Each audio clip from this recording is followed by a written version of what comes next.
I should have known something was wrong when I found myself crying in a Target bathroom at 2 a.m. Not the elegant kind of crying you see in movies, where a single tear rolls down a perfect cheek. No. This was the ugly kind, the kind where your face gets blotchy, your nose runs, and you're gasping for air between sobs while a fluorescent light flickers above you like it's mocking your entire existence. I was 29 years old, working 3 jobs, and the man I loved had just asked me for money. Again. But let me back up, because if you're watching this from your cozy bed in Tokyo, your morning commute in London, or your lunch break in Atlanta, and hey beautiful souls, where are you watching from? Drop your city in the comments. I genuinely want to know. You need to understand how I got here. You need to understand how a woman can work herself into the ground for someone who treats her bank account like a vending machine. How are you doing, by the way? I mean really doing? Because I thought I was fine too. I thought exhaustion was just part of being an adult. I thought love was supposed to hurt a little. I was wrong about everything. My name is Delaney Strode. Yes, like the Halloween movies, no, my parents didn't think that through. And before we go any further, have you subscribed to this channel yet? Because if this story hits you the way I think it will, you're going to want to hear how it ends. Trust me. Hit that subscribe button. You won't regret it. Now, back to that Target bathroom. The reason I was there at 2 a.m. wasn't because I enjoyed the ambience of discount retail after hours. I was there because I just finished my 3rd shift of the day, waitressing at a diner until 9 p.m., then stocking shelves at Target until 2 a.m., and my phone had been buzzing non-stop with messages from Cameron Torrance. 6 feet of wasted potential wrapped in overpriced athleisure where he couldn't afford. The man I'd been with for 4 years. The man who called me his queen, but treated me like his personal ATM. The man who had dreams so big they could fill a stadium but work ethic so small you'd need a microscope to find it. His latest message read, "Babe, there's this investment opportunity. Just need $2,000 to get in. It's gonna flip. Trust me." $2,000. That was my rent. That was my groceries for 2 months. That was the difference between keeping the lights on and sitting in the dark wondering where my life went wrong. I stared at that message, sitting on a toilet in a Target bathroom, still wearing my name tag, and something inside me cracked. Not broke. Not yet. Just cracked. Like when you drop your phone and the screen gets that first hairline fracture. You tell yourself it's fine, it still works, you'll deal with it later. But deep down, you know it's only a matter of time before the whole thing shatters. I splashed cold water on my face, avoided my reflection in the mirror, because I already knew what I'd see, a woman who'd forgotten what she looked like when she smiled, and walked out to my car. My car. A 2008 Honda Civic with a passenger door that didn't open from the outside and a check engine light that had been on so long I'd started to think of it as a decorative feature. I sat in the driver's seat and scrolled through my phone. Not to respond to Cam. Not yet. I scrolled through Instagram. Through all those accounts that show you what your life could look like if you just worked harder, hustled smarter, manifested better. Women in white linen sitting by infinity pools in Bali. Couples on yachts, champagne in hand, sunset in the background. People my age buying their first homes, starting businesses, living lives that looked easy. And there I was. 3 jobs. 70-hour weeks. A man who loved me just enough to keep me around, but not enough to actually help. I drove home in silence. No music. No podcasts. Just the sound of my engine rattling and my thoughts screaming. When I walked into our apartment, though I paid 90% of the rent, Cam was sprawled on the couch in his boxers, controller in hand, playing some war game where he got to be the hero. He didn't look up when I came in. "Hey babe," he mumbled, eyes glued to the screen. "You get my message?" I stood there, still in my work clothes, smelling like French fries and disinfectant, exhaustion hanging off me like a second skin. "Yeah," I said quietly. "I got it." "So." He paused the game, finally looking at me. "Can you spot me? I'll pay you back when it flips." I wanted to scream. I wanted to throw his controller out the window. I wanted to ask him when he'd last paid me back for anything. But instead, I just nodded. Because that's what you do when you're too tired to fight. When you've convinced yourself that love is supposed to be hard work. When you're so desperate to believe in someone that you'll fund their delusions with money you don't have. "I'll transfer it tomorrow," I whispered. "You're the best." He unpaused his game. Love you. I don't think he even heard me leave the room. I lay in bed that night, our bed though he'd been too tired to come to sleep yet, and stared at the ceiling. The same ceiling I'd stared at for 4 years. The same cracks. The same water stain in the corner that looked like a map of a country I'd never visit. And I made a promise to myself. Just get through this year. Just make it to 30. Then everything will change. I had no idea how right I was. I had no idea that in 7 days, I'd receive a phone call that would obliterate everything I thought I knew about my life. I had no idea that the parents I'd lost when I was 8, the parents I barely remembered, the parents who left me in foster care with nothing but a couple of photos and a lot of unanswered questions, had left me something else. Something big. Something that would turn me from the woman crying in a Target bathroom into the woman who'd walk into a boardroom and make grown men sit up straighter. But that night, I didn't know any of that. That night, I just knew I was tired. So tired.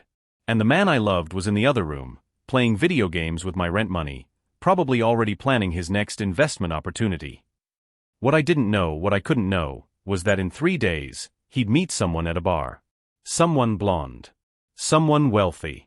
Someone who'd look at him and see exactly what I'd been refusing to see for 4 years. A man desperate enough to be bought. And when she made her offer, when she dangled a lifestyle in front of him like a shiny toy, he wouldn't even hesitate. He'd leave me with a text message. And I'd fall apart. But here's the thing about falling apart. Sometimes you need to completely shatter before you can rebuild yourself into something unbreakable. My shattering was coming. But so was my resurrection. Let me tell you about the life I was living before everything changed. People always ask me, Delaney, how did you not see it coming? How did you miss all the signs? And the truth is, I didn't miss them. I saw every single red flag. I just convinced myself they were festive decorations. My morning started at 5 a.m. every day. Not because I was one of those rise and grind influencers who do yoga at sunrise and drink green smoothies. No. I woke up at 5 a.m. because that's when my first shift started at Henderson's Diner on 5th Street. Henderson's was the kind of place where truckers, night shift workers, and people making questionable life choices all converged for coffee that tasted like regret and pancakes that somehow made everything feel okay for about 11 minutes. I'd been working there for 3 years. Long enough that Big Mike, our regular who always ordered the same thing, 2 eggs over easy, bacon, wheat toast, no butter, knew my entire life story. Long enough that I could carry 6 plates at once without thinking about it. Long enough that the smell of grease had become my signature scent. My boss, Rita, was a 60-something woman with a smoker's voice and a heart bigger than her patience. She liked me. Mostly because I showed up on time and didn't steal from the register like the last 3 servers she'd hired. You look like death, she told me one morning as I tied my apron. When's the last time you slept more than 4 hours? I'll sleep when I'm dead, I said, forcing a smile. At this rate, that'll be next Tuesday. She slid a plate of eggs toward me. Eat. You're too skinny. And not in the cute way. I loved Rita. She was one of 3 people in my life who actually seemed to give a damn. The second person was my foster sister, Juno Dawson. Juno and I weren't related by blood, but we'd survived the same broken system together. Different homes, same story. We'd met at a group home when we were 12, bonded over our shared love of reality TV and our mutual distrust of adults who promised things they couldn't deliver. She'd gotten out of the system the same way I did, by aging out at 18 with nothing but a garbage bag full of belongings and a lot of trauma we pretended was character building. Now she was a nurse working nights at County General. We texted more than we saw each other, but she was my person. The one who'd answer the phone at 3 a.m. if I needed her. The third person was my landlord, Mrs. Chun. And she only made the list because she never raised my rent and always pretended not to notice when I paid late. That was it. That was my support system. No parents. No siblings. No safety net. Just me, Rita's questionable life advice, Juno's sarcastic texts, and Mrs. Chen's unspoken kindness. And Cam. God. Cam. Let me paint you a picture of Cameron Torrance, because you need to understand what I was working with. Physically, he was gorgeous. 6 feet tall, athletic build that he maintained by doing absolutely nothing because genetics is unfair like that. Dark hair that always looked perfectly messy. Smile that could make you forget he just asked to borrow your credit card. He had this way of talking about the future that made you believe in it. He'd sit on our ratty couch, the one I'd bought from a thrift store, and he'd promise to help me carry up 3 flights of stairs but didn't because his back was acting up, and he'd paint these beautiful pictures. Babe, I'm telling you, in 5 years we'll have a house. Not an apartment. A house. With a backyard. Maybe a dog. You always wanted a dog, right? Cam, you can't even commit to watering the succulent I bought you. That's different. Dogs are way easier than plants. He said things like that with such confidence that you almost believed him. The problem was, Cam had been about to make it for the entire 4 years we'd been together. Year 1, he was going to start a fitness Instagram. He took 3 photos, gained 47 followers, then forgot about it. Year 2, he was going to flip sneakers online. He bought 12 pairs with my money, wore half of them, and the rest are still in our closet. Year 3, he was going to become a personal trainer. He took 1 online course, didn't finish it, and still listed fitness consultant in his Instagram bio. Year 4, he was going to invest in cryptocurrency. I don't even want to talk about how that went. But here's the thing that kept me hooked, the thing that made me stay through all the empty promises and borrowed money and nights where I came home exhausted and he was exactly where I'd left him. Sometimes, late at night, he'd hold me. Just hold me. And he'd whisper, I don't know what I'd do without you, D. You're my rock. My queen. The only person who believes in me. And I'd feel it, that warmth, that importance, that sense of being needed. Because when you grow up in foster care, when you spend your childhood being too much for people to keep, when you age out of the system and realize nobody's coming to save you, being needed feels like love. Even when it's not. I'd lie there in his arms and think, he'll get it together. He just needs more time. He just needs to find his thing. I'd convince myself that my exhaustion was temporary. That his potential was real. That love was supposed to be this hard. My second job started at noon. I worked at a call center for a health insurance company, which is exactly as soul-crushing as it sounds. 8 hours of people yelling at me about claims I didn't process, policies I didn't write, and problems I couldn't solve. Ma'am, I understand your frustration, but I don't have the authority to. Then get me someone who does. Click. Every single day. My coworker Rashida used to say, this job is proof that hell is real and we're already in it. She wasn't wrong. I'd eat lunch at my desk, usually whatever I could afford from the vending machine, and try not to think about the fact that this was my life. That I was 29 years old and my biggest accomplishment was not crying during my shift. After the call center, I had exactly 45 minutes to get across town to Target for my overnight stocking shift. Some nights I made it. Some nights I didn't. Those nights, my manager would give me this look, not angry, just disappointed. Like he expected better from me. I expected better from me too. But what was I supposed to do? Quit one job and risk not making rent? Risk not being able to help Cam when he needed it? Because he always needed it. Babe, my car payment is due. Babe, I need new shoes for this job interview.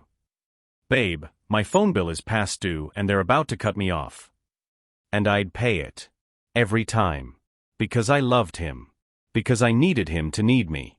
Because somewhere deep down, I believed that if I just gave enough, sacrificed enough, worked hard enough, he'd finally see my value. He'd finally choose me the way I chose him every single day. On my rare days off, and by rare I mean twice a month, Cam would want to go out. Not to dinner. We couldn't afford that. But he'd want to go to bars where his friends hung out. Guys who talked big about ventures and moves, but lived in their parents' basements. I'd sit there, nursing one drink I couldn't afford, watching Cam perform. That's what it was. A performance. He'd talk about investments he was making. Opportunities he was exploring. He'd show pictures of cars he'd seen on the street and talk about them like they were his. That's the one I'm getting once this crypto thing pays off. His friends would nod. Hype him up. Tell him he was gonna make it. And I'd sit there invisible, wondering when he'd ever hype me up like that. When he'd tell his friends, you know, Delaney works 3 jobs. She's incredible. I don't know how she does it. But he never did. Because my work wasn't flashy. It wasn't Instagram worthy. It was just survival. And survival doesn't get you likes. One night, this was about 2 weeks before everything fell apart, we had a fight. A real one. I'd come home from my shift at Henderson's, exhausted, and found Kim getting ready to go out. "Where are you going?" I asked, dropping my purse on the counter. "Out with the guys. Networking." Networking. I laughed, but there was no humor in it. "Cam, you've been networking for 4 years. When does it actually turn into work?" His face hardened. "You don't get it, D. You have to invest in relationships. You have to be visible. That's how opportunities happen. You know what else creates opportunities? Actually working." I am working. Just because I'm not killing myself at 3 dead-end jobs doesn't mean I'm not working. The words hit me like a slap. Dead-end jobs. That's what he thought. That's what he saw when he looked at me. Not someone sacrificing for us. Not someone holding everything together. Just someone with dead-end jobs. "I'm working those dead-end jobs so you can go network," I said quietly. "I'm working those dead-end jobs so we can eat. So we can have a roof over our heads." "Nobody asked you to do that." Silence. Heavy. Crushing. Suffocating. "You're right," I whispered. "Nobody asked me. I just did it. Because I thought that's what you do for someone you love." He grabbed his jacket, wouldn't meet my eyes. "I'll be back late. Don't wait up." And he left. I stood there in our tiny apartment, surrounded by furniture I'd bought, bills I'd paid, a life I'd built alone while pretending I wasn't alone. And I thought, what am I doing? But I didn't have an answer. So I did what I always did. I pushed the thought down. Told myself it would get better. Told myself he was just stressed. Told myself that love was supposed to be hard. I had no idea that in 72 hours, he'd meet someone at a bar. Someone who'd offer him everything I couldn't. Someone who'd make him realize just how willing he was to trade love for luxury. And I had no idea that when he left me, when he shattered what was left of my heart, it would be the beginning of the greatest transformation of my life. But first, I had to break. Completely. It happened on a Thursday. I remember because Thursdays were my worst days. Morning shift at Henderson's, straight to the call center, then overnight at Target. 18 hours of work with commute time in between. The kind of day that makes you understand why people say living paycheck to paycheck, like it's a prison sentence. Because it is. Cam had been weird all week. Distant. Distracted. He'd stopped asking me for money, which should have been a relief but somehow felt worse. Like he didn't need me anymore. Like he'd found another source. I should have asked. Should have pushed. Should have demanded to know what was going on in his head. But I was too tired. And that's the thing about exhaustion, it doesn't just drain your body. It drains your ability to fight. Your ability to question. Your ability to see what's right in front of you. That Thursday morning, I left for work at 5 a.m. Cam was still asleep, sprawled across the bed like he owned it. I remember standing in the doorway for a minute, just watching him. He looked peaceful. Almost innocent. I wondered what he dreamed about. If he dreamed about us. About the future he always talked about but never worked toward. I wondered if he loved me the way I loved him. Then my phone alarm went off, my 5-minute warning, and I stopped wondering. Because wondering didn't pay bills. I worked my shift at Henderson's. Big Mike asked about Cam, like he always did. "That boyfriend of yours find a job yet?" "He's working on some opportunities," I said, pouring his coffee. Same lie I always told. Same smile I always forced. Big Mike grunted. "Opportunities. That's what my nephew said before he ended up living in my garage." I didn't respond. Just moved to the next table. But his words stuck with me all day. At the call center, I got screamed at by a woman whose claim was denied. She called me incompetent, useless, a waste of space. I apologized 17 times, put her on hold while I cried for 90 seconds in the bathroom, then came back and apologized some more. My supervisor, Janet, a woman who'd been dead inside since 1997, stopped by my cubicle around 3 p.m. "You okay, Strode?" "I'm fine." She looked at me for a long moment. "You know what I've learned in 20 years of doing this job?" "What's that?" Fine is just another word for drowning. She walked away before I could respond. I left the call center at 8 p.m., sat in my car for 10 minutes trying to summon the energy to drive to Target, and checked my phone. 3 missed calls from Juno. 2 texts. Juno, girl, you alive? Juno, I'm worried about you. Call me when you can. I texted back, I'm okay. Just working. Talk this weekend? Her response was immediate, you're not okay. But I'll wait. Love you. I loved her too. But I couldn't talk about it. Couldn't admit out loud how much I was struggling. Because saying it made it real. I drove to Target. Clocked in. Started my shift. And that's when my phone buzzed with a message from Cam. Cam, going out for a bit. Might be late. No, how was your day? No, miss you. No, can't wait to see you. Just a notification. Like I was his roommate, not his girlfriend. I stared at that message for a long time. Then I put my phone away and went back to stocking shelves. What I didn't know, what I couldn't have known, was that at that exact moment, Cam was walking into a bar called The Vault. The Vault was one of those places that tried too hard to be sophisticated. Exposed brick, Edison bulbs, craft cocktails with names like the Hemingway and Midnight in Paris. The kind of place Cam loved because it made him feel important. He'd gotten dressed up for this. Not for a job interview. Not for me. Just for the possibility of being seen. He sat at the bar, ordered a whiskey neat, something he'd seen in a movie once and decided was classy, and checked his reflection in the mirror behind the bottles. He looked good. He always looked good. That was part of his problem. He'd been told he was handsome so many times that he started to believe it was a career. He was scrolling through Instagram, double-tapping photos of lifestyles he wanted, when she walked in. Madison Ripley. And when I say she walked in, I mean she entered. Like the world needed to pause and take notice.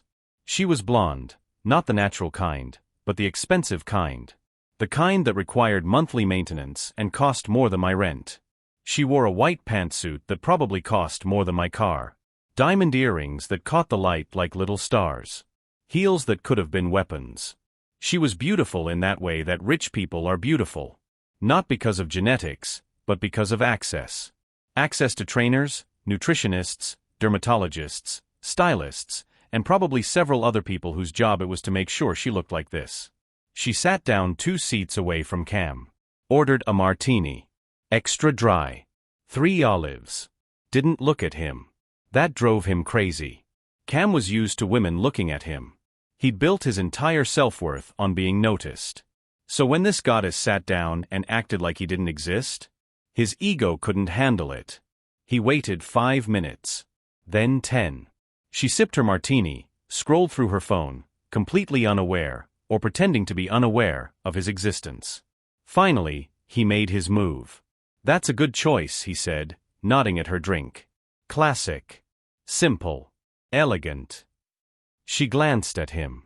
One eyebrow raised. Excuse me. The martini. It's a good drink. I know. That's why I ordered it. Ouch. But Cam wasn't deterred. Rejection was just another challenge. Another mountain to climb. Another opportunity to prove himself. I'm Cameron, he said, extending his hand. My friends call me Cam. She looked at his hand like it might be contagious. Then, after a beat, she shook it. Madison. Her hand was soft. Manicured. The kind of hand that had never washed dishes or scrubbed floors or worked an actual job. Can I buy you your next drink? Cam asked. Can you afford to? She replied, not missing a beat. He laughed. Nervous. I do all right. Do you? She turned to face him fully now, and her eyes, ice blue calculating, scanned him like he was a car she was considering buying. What do you do, Cameron? This was the moment. The moment Cam should have been honest.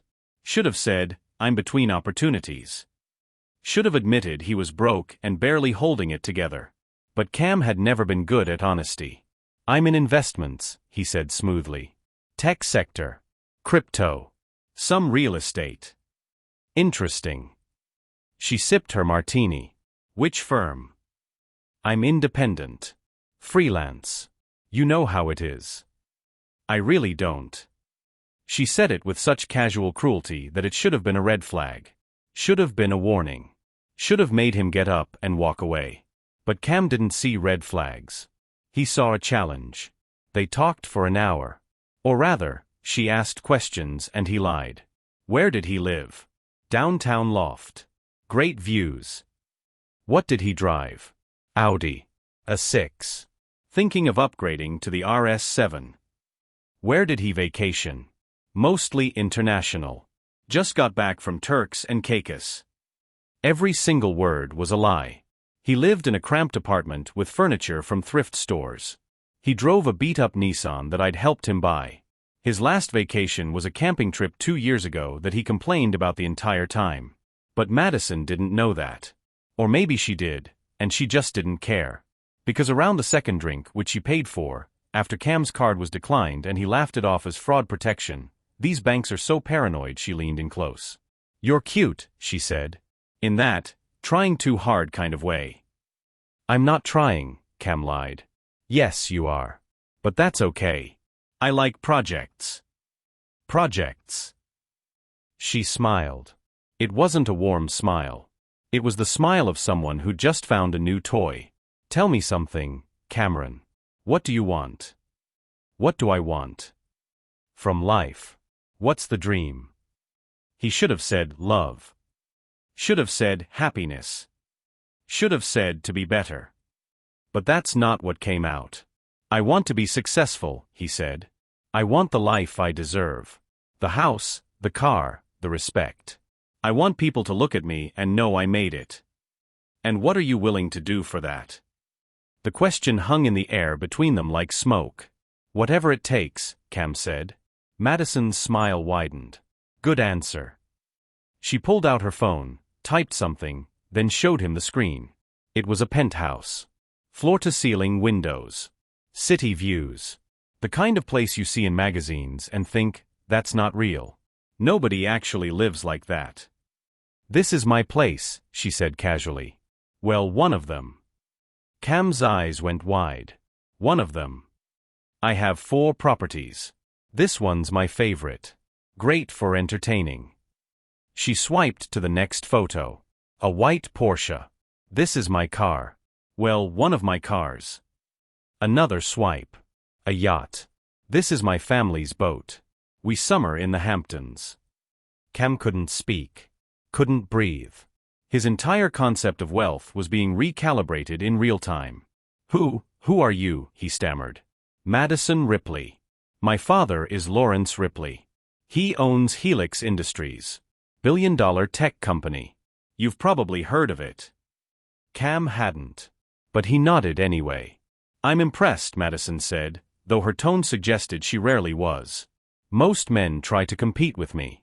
Try to prove they're on my level. But you? You're honest about wanting more. I respect that. Honest. The irony would have been funny if it wasn't so tragic. Here's the thing, Cameron. She leaned in close enough that he could smell her perfume, something expensive that probably had French words in the name. I'm bored. Desperately bored. And you're cute. In a rough-around-the-edges way. Like a puppy that needs training. I don't understand. I'm offering you something. A deal, if you will. What kind of deal? She took a slow sip of her martini, letting the tension build. Marry me. Cam laughed. Then realized she wasn't joking. Wait. You're serious? Completely. I need a husband. You need a lifestyle upgrade. It's mutually beneficial. But we just met. So? Love is a fairy tale. Compatibility is overrated. What matters is the arrangement. You marry me, you get a penthouse apartment, a luxury car, a position at my father's company, an allowance, and access to a life you've only dreamed about. And what do you get? A handsome husband who makes me look good at events. Someone to irritate my mother. And entertainment. You seem entertaining. This was insane. This was the kind of thing that didn't happen in real life. This was a movie plot. A fantasy. But Cam was looking at those photos. That penthouse. That car. That life. And then he thought about our apartment. My 3 jobs. The way I looked at him with those tired, hopeful eyes. He thought about how I'd asked him that morning where this was going. Where we were going. And he'd snapped at me. Told me to stop pressuring him. But here was Madison Ripley, offering him everything. No pressure. No expectations. Just luxury. What about? He trailed off. What about what? I'm seeing someone. Madison laughed. Actually laughed. Like he'd told a joke. Oh, sweetie. Break up with her. This is the opportunity of a lifetime. You don't let someone you're seeing get in the way of your future. And that's when Cam made his choice. Not immediately. He told Madison he needed to think about it. Gave himself 24 hours to consider the offer. But we both know he'd already decided. Because when he came home that night, after I'd finished my shift at Target, after I'd driven home in exhausted silence, after I'd fallen asleep in my work clothes because I was too tired to change, he looked at me. Really looked at me. And I saw something in his eyes I'd never seen before. Not love. Not even fondness. Pity. He pitied me. And in that moment, I became an obstacle. A reminder of the life he was desperate to escape. I didn't know it yet. Didn't know that he'd already made his choice. That I was already gone in his mind. I just smiled at him from the bed, half asleep. Hey, you're home. How was your night? Fine, he said. And he went to sleep on the couch. I told myself it was because he didn't want to wake me. But the truth was so much worse. He couldn't stand to be near me anymore. Because I represented everything he was about to leave behind. The next 3 days were the longest of my life. And I didn't even know I was living on borrowed time. Have you ever had that feeling, that gut-deep sense that something is wrong, but you can't quite name it? Like the air pressure has changed and a storm is coming, but the sky is still clear? That's what those 3 days felt like. Cam was different. Not in an obvious way. He didn't yell or pick fights or do anything dramatic. He was just absent. Physically present but emotionally gone. Like a ghost haunting our apartment. Friday morning, I woke up to find him already dressed. Nice clothes. The button-down I'd bought him for Christmas. Cologne. Where are you going? I asked, rubbing sleep from my eyes. Meeting. Potential opportunity. What kind of opportunity? Just business stuff. I'll tell you about it later. He kissed my forehead, quick, perfunctory, the way you'd kiss a relative you're obligated to acknowledge, and left. I sat there in bed, surrounded by the silence of our apartment, and felt something crack a little deeper in my chest. Later turned into never. He came home after midnight. I was already asleep. Saturday, he was on his phone constantly. Smiling at the screen. Typing responses with the kind of focus he'd never given to job applications or bills or conversations with me. Who are you texting? I asked, trying to keep my voice light. Casual. Not accusatory. Just a friend. What friend? Nobody you know. And that should have been it. That should have been the moment I demanded answers. The moment I said, no. Tell me what's going on. Tell me who she is. Because I knew it was a she. Women always know. But I didn't ask. Because asking meant confronting. And confronting meant potentially losing him. And I wasn't ready to lose him. So I swallowed my questions. Pushed down my suspicions. Told myself I was being paranoid. Sunday morning, I had a rare day off. All 3 jobs aligned perfectly to give me one single solitary day where I didn't have to be anywhere. I woke up early anyway. Years of 5 a.m. alarms had reprogrammed my body. Sleep-ins were a luxury I'd forgotten how to enjoy. Cam was still asleep. I made coffee, the cheap kind from the grocery store that tasted like burnt cardboard, and sat on our tiny balcony. It wasn't really a balcony. It was more like a concrete slab with a railing. Barely big enough for 2 people to stand on. But it was our space. Or at least, it used to be. I used to sit out here with Cam on summer nights.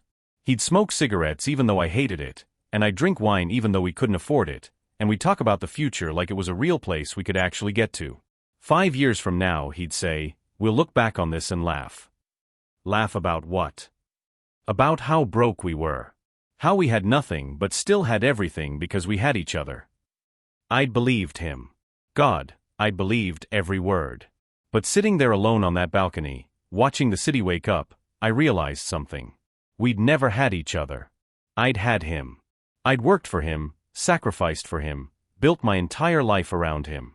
But he'd never really had me. He'd just been borrowing me until something better came along. My phone rang. Juno. Hey, I answered. Hey yourself. You sound sad. What's wrong? Nothing. I'm fine. Delaney Marie Strode, don't you dare find me. I'm a nurse. I can diagnose bullshit from 3 states away. I laughed.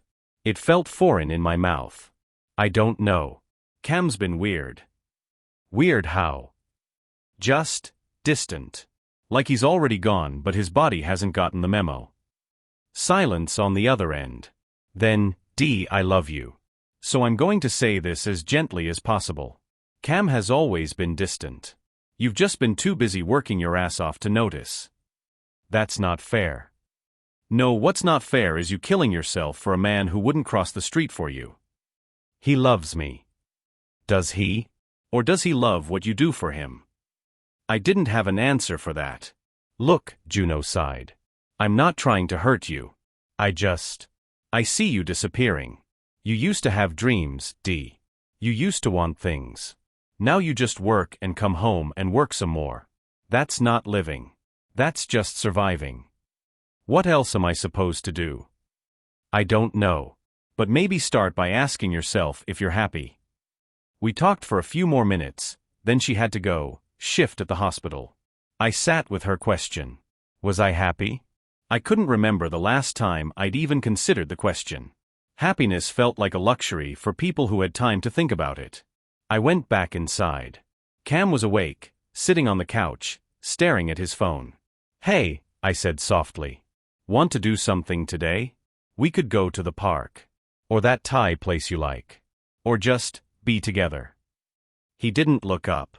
Actually, I need to go out for a bit. Again. Yeah. Won't be long. Cam. I sat down next to him. Close enough to touch but somehow still miles away. What's going on with you? Nothing. It's not nothing. You've been different. Distant. Are you seeing someone else? Finally, he looked at me. And for just a second, just a fraction of a moment, I saw guilt flash across his face.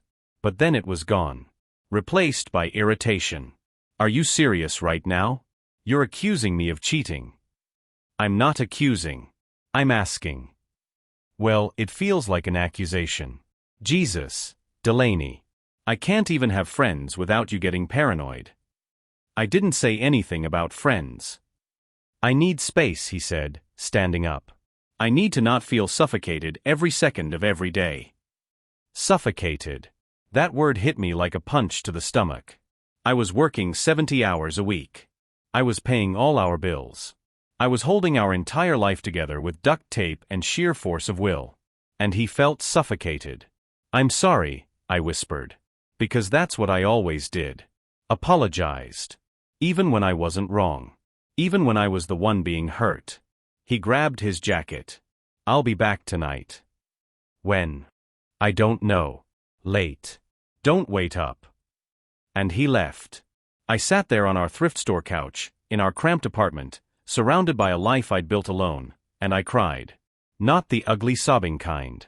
Just quiet tears that rolled down my cheeks while I stared at nothing. I cried because I knew. Deep down, in that place where we store truths we're not ready to face, I knew it was over. I just didn't know how it would end. What I didn't know, what I couldn't have known, was that Cam wasn't just going out. He was meeting Madison again. At a restaurant so expensive the menu didn't have prices. The kind of place where they give you 7 forks and judge you for using the wrong one. Madison was already there when he arrived. She looked immaculate. Black dress. Red lipstick. Diamond necklace that probably cost more than I'd make in 5 years. Cameron, she smiled. You came.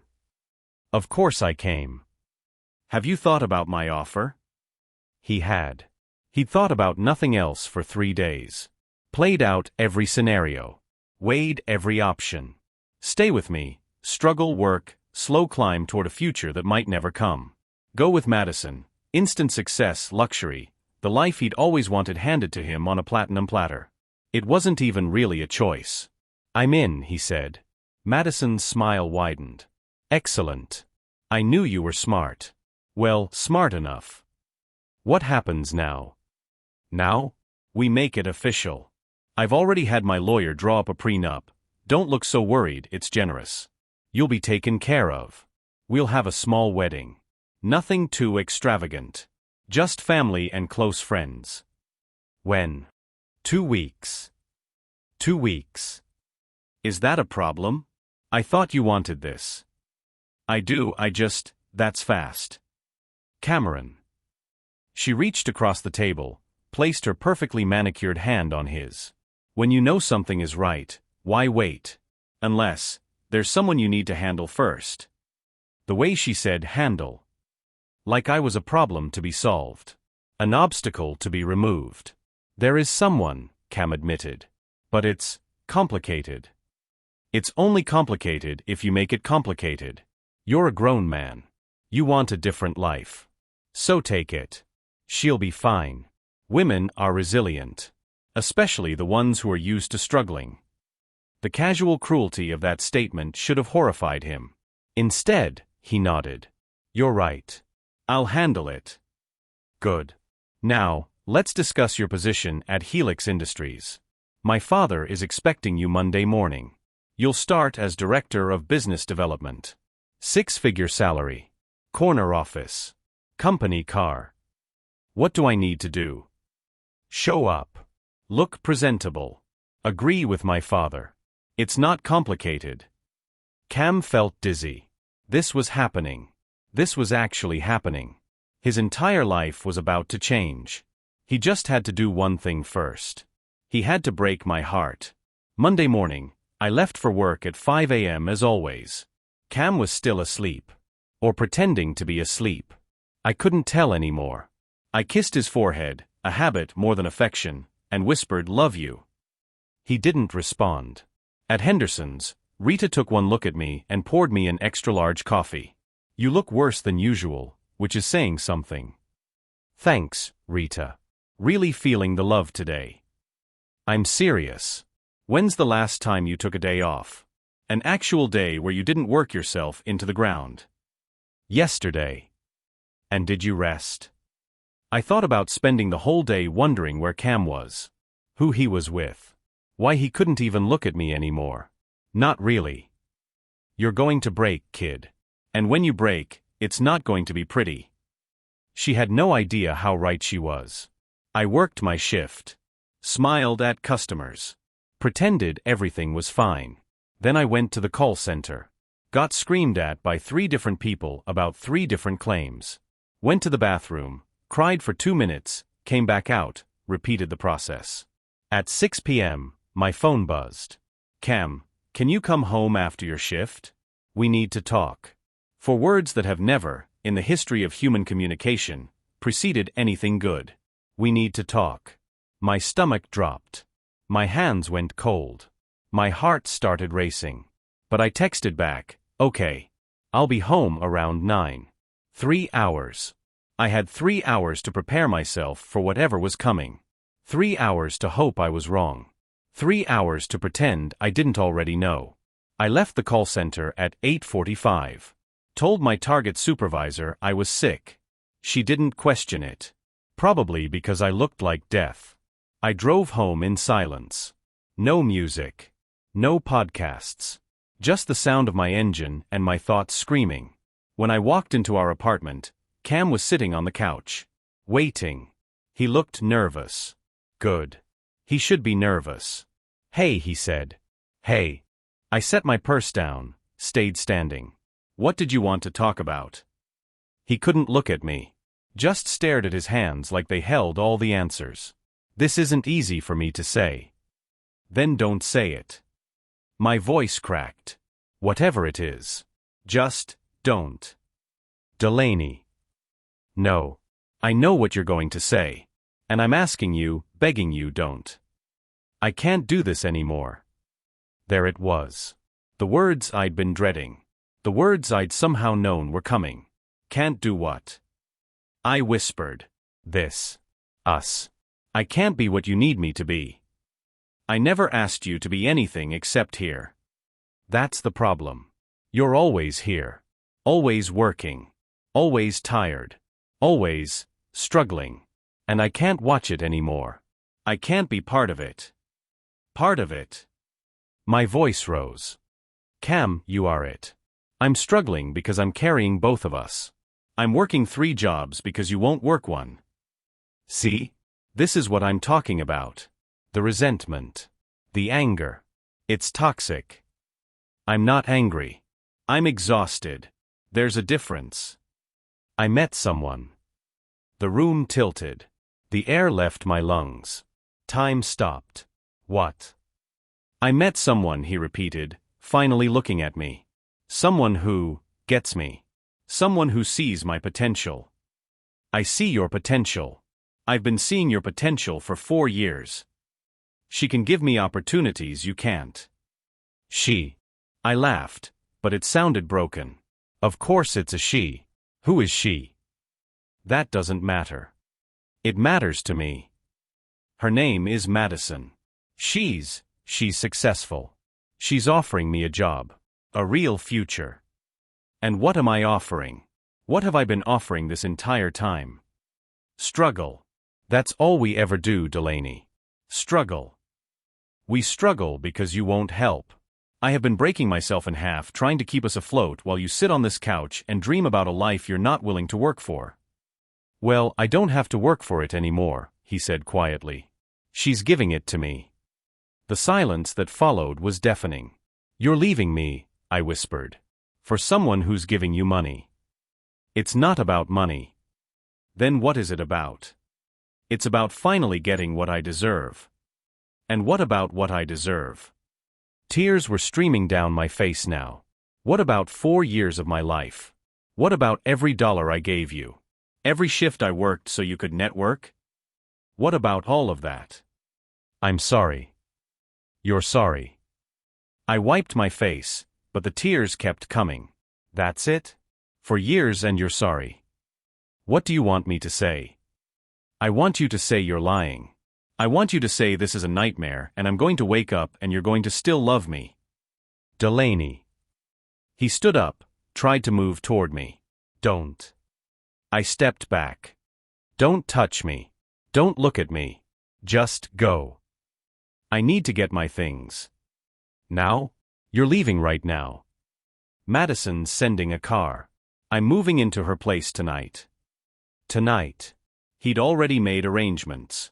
Already packed. Already decided. This wasn't a conversation. It was a notification. Get out, I whispered. Let me just. Get out. I screamed it. Loud enough that Mrs. Chun probably heard. Loud enough that my throat hurt.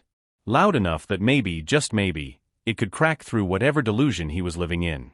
But Cam just grabbed a bag he'd apparently already packed, gave me one last look, not regret, not love, just pity, and walked out the door. And I stood there in the apartment I'd paid for, surrounded by furniture I'd bought, in a life I'd built alone, and I shattered. Completely. I don't remember how I ended up on the floor. Don't remember when the sobs started. Don't remember calling Juno. But I must have. Because an hour later, she was there. Holding me while I cried. Not saying anything. Just being there. I wasn't enough, I sobbed into her shoulder. I worked so hard and I still wasn't enough. He's an idiot, Juno said fiercely. A selfish, delusional idiot. And you're worth 1,000 of him. But I didn't believe her. How could I? When the man I'd given everything to had just traded me for someone with a bigger bank account. I cried until I had nothing left. Until my eyes were swollen and my throat was raw and exhaustion finally pulled me under. Juno stayed the whole night. Slept on the couch. Made sure I didn't do anything stupid. And when I woke up the next morning, eyes puffy, heartbroken, soul exhausted, my phone rang. Unknown number. I almost didn't answer. But something made me pick up. Hello. Is this Delaney Strode? A male voice. Professional. Calm. Yes. Ms. Strode, my name is Gerald Whitmore. I'm an attorney with Whitmore and Associates. I need you to come to my office as soon as possible. It's regarding your parents' estate. I blinked. My parents have been dead for 21 years. I'm aware. Which is why we need to speak. How soon can you be here? I don't understand. Ms. Strode, your parents left you something. Something significant. And it's time you knew about it. I don't remember getting dressed that morning. Don't remember driving to the address Gerald Whitmore had given me. Don't remember parking or walking into the building or taking the elevator to the 7th floor. I was operating on autopilot. A shell of a person going through motions because the alternative was lying on the floor of my apartment and never getting up. Juno had wanted to come with me. But she had a shift at the hospital and I'd insisted I was fine. Fine. That word again. The lie I kept telling. The offices of Whitmore and Associates were intimidating in that quiet, expensive way.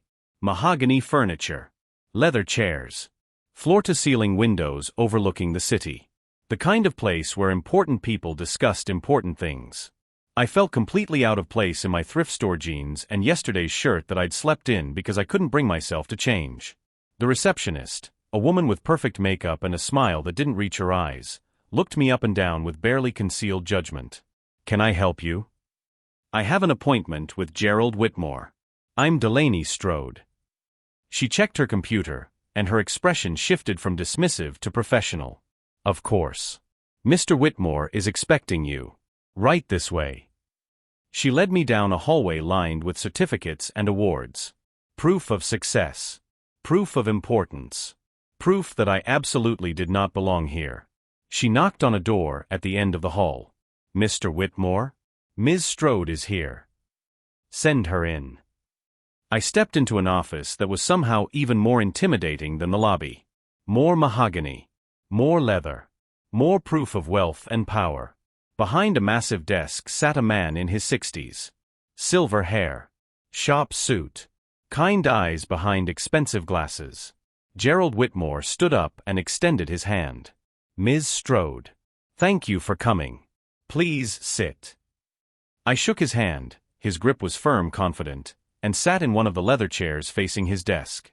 I don't understand why I'm here, I said quietly. You mentioned my parents' estate, but they died when I was 8. There was no estate. There was nothing. That's not entirely accurate. He opened a file on his desk. Your parents were Daniel and Rebecca Strode. Correct. Hearing their names out loud felt like a punch to the chest. I barely remembered them. Just fragments. My mother's laugh. My father's cologne. The way they'd dance in the kitchen on Saturday mornings. Yes, I whispered. And you were placed in foster care after their deaths. Moved through several homes before aging out of the system at 18. Yes. My voice was barely audible now. What does this have to do with anything? Gerald leaned back in his chair, studying me with those kind eyes. Ms. Strode, your parents were cautious people. They didn't trust easily. And they'd accumulated significant wealth before their passing. What? No. That's not possible. If they had money, why was I in foster care? Why was I bouncing between homes like a piece of unwanted furniture? Because of a clause in their will. A very specific clause. He slid a document across the desk. Heavy paper. Legal language I couldn't understand. What am I looking at? Your parents' last will and testament. They established a trust fund for you. A substantial trust fund. But it was locked behind a condition. What condition? Your 30th birthday. The room tilted slightly. My what? Your parents believed that 21 was too young to inherit significant wealth. They wanted you to experience life first. To develop character. To understand the value of hard work. So they stipulated that you couldn't access the trust until you turned 30. I turned 30 in 6 days. I know. He smiled slightly. Which is why I called you now. To give you time to process this information before the funds are released. My head was spinning. This couldn't be real. This was some kind of scam. Some elaborate joke. How much? I asked. I'm sorry. How much money are we talking about? A few thousand? 10,000. Gerald Whitmore looked at me for a long moment. Then he slid another document across the desk. I looked down at the number. Blinked. Looked again. That can't be right. I assure you it's accurate. $320 million. I read the number out loud like saying it would make it less absurd. That's not possible. Your father was a software engineer in the early days of Silicon Valley. He developed code that became foundational for several major tech companies. He sold his patents for substantial sums and invested wisely. Your mother was a venture capitalist. Together, they built an empire. Then why? My voice cracked. Why did they live in a small house? Why did we drive an old car? Why didn't they? Because they valued humility. They didn't want wealth to corrupt their values or yours. They lived modestly, saved aggressively, and they wanted you to do the same. But I ended up in foster care. Tears were streaming down my face now. I aged out with nothing. I've been working myself to death just to survive. How is that humble? How is that character building? That's just cruel. Ms. Strode. They could have set it to activate at 21. Or 25. But 30? Do you know what I've been through? Do you have any idea what the last 12 years have been like? Gerald's expression softened. I don't. But I do know that in 6 days, you'll have the resources to never struggle again. To build whatever life you want. To be whoever you want to be. I couldn't breathe. Couldn't process. Couldn't wrap my mind around what he was saying. Yesterday, I was broke. Heartbroken. Destroyed. Today I was, what? A millionaire? A multi-millionaire? There's more, Gerald said gently. More? How can there possibly be more? He pulled out another document. This one had a logo at the top. Helix Industries. My blood went cold. Your parents were early investors in several tech companies. One of them was Helix Industries. They purchased significant shares when the company was just starting out. Those shares have grown exponentially. How much of Helix Industries do I own? 42%. You're the majority shareholder. The room went completely silent. I could hear my heartbeat. Could hear the blood rushing in my ears. Could hear the sound of my entire reality collapsing and rebuilding simultaneously. Helix Industries. I spoke slowly, carefully. The billion-dollar tech company. Yes. The company where Madison Ripley's father is CEO. Gerald raised an eyebrow. You know the Ripley family? My parents left me money. Okay, how much? $320 million. Silence. Juno. I'm sorry, I thought you just said $320 million. I did. As in, the number 3, followed by 2 zeros, followed by. Yes. And I own 42% of Helix Industries. The company where Cam is working. The company Madison's family runs. More silence. Then, holy shit. Yeah. Delaney Marie Strode, are you telling me that 24 hours after that absolute waste of human space left you for a rich girl, you discovered you're richer than her entire bloodline? Apparently. This is. She started laughing. Not cruel laughter. Shocked, disbelieving, slightly hysterical laughter. This is the most poetic justice I've ever heard. This is like divine intervention. This is God saying, hold my beer. I started laughing too. Couldn't help it. The absurdity of it all was too much. What are you going to do? Juno asked. I don't know. Gerald said I need to rest. Process. Then we start the transition. When does Cam find out? When I walk into that company and claim my shares. Oh my God. Can I be there? Can I please be there when he realizes? I'll think about it. What about Madison? What about her? She's about to find out she didn't marry into power. She married a broke guy who left his secretly rich girlfriend. The thought hadn't even occurred to me. But Juno was right. Madison thought she was collecting a trophy husband. Someone grateful. Someone manageable. Instead, she'd gotten a man who'd betrayed a multimillionaire for pocket change. Juno. Yeah. I think my life is about to get very interesting. Girl, interesting is an understatement. Your life is about to become a Netflix series. We talked for a few more minutes, then she had to get back to work. I sat in my car, staring at the city I'd struggled in for so long. The city that was about to look very different. I thought about calling in sick to my jobs. All 3 of them. But something stopped me. I drove to Henderson's. Worked my shift. Big Mike asked if I was okay. Apparently, I looked different. I told him I was fine. I went to the call center. Got screamed at by customers. Apologized. Put people on hold. Went through the motions. I even went to Target. Stocked shelves until 2 a.m. Because I needed to remember. Needed to sear into my memory what this life felt like. The exhaustion. The struggle. The feeling of drowning while nobody noticed. So that when I stepped into my new life, when I became Delaney Strode, majority shareholder of a billion-dollar company, I'd never forget where I came from. And when I walked into that boardroom and saw Cam's face. When I saw him realize what he'd given up. When I saw Madison understand what she'd really married into. I'd remember every single shift I worked while he played video games. Every bill I paid while he dreamed. Every time I cried in a bathroom while he asked for more money. I'd remember it all. And I'd smile. Because karma wasn't coming. Karma was already here. And she had 320 million reasons to laugh.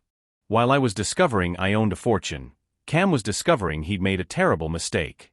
Not that he'd admit it. Not even to himself. Not yet. But the cracks were already showing. Let me tell you about Cam's new life. The life he'd traded me for. The life he thought would finally make him happy. Spoiler alert, it didn't. Cam moved into Madison's penthouse the same night he left me. A car service picked him up, black SUV, leather seats, driver in a suit. The kind of entrance he'd always fantasized about.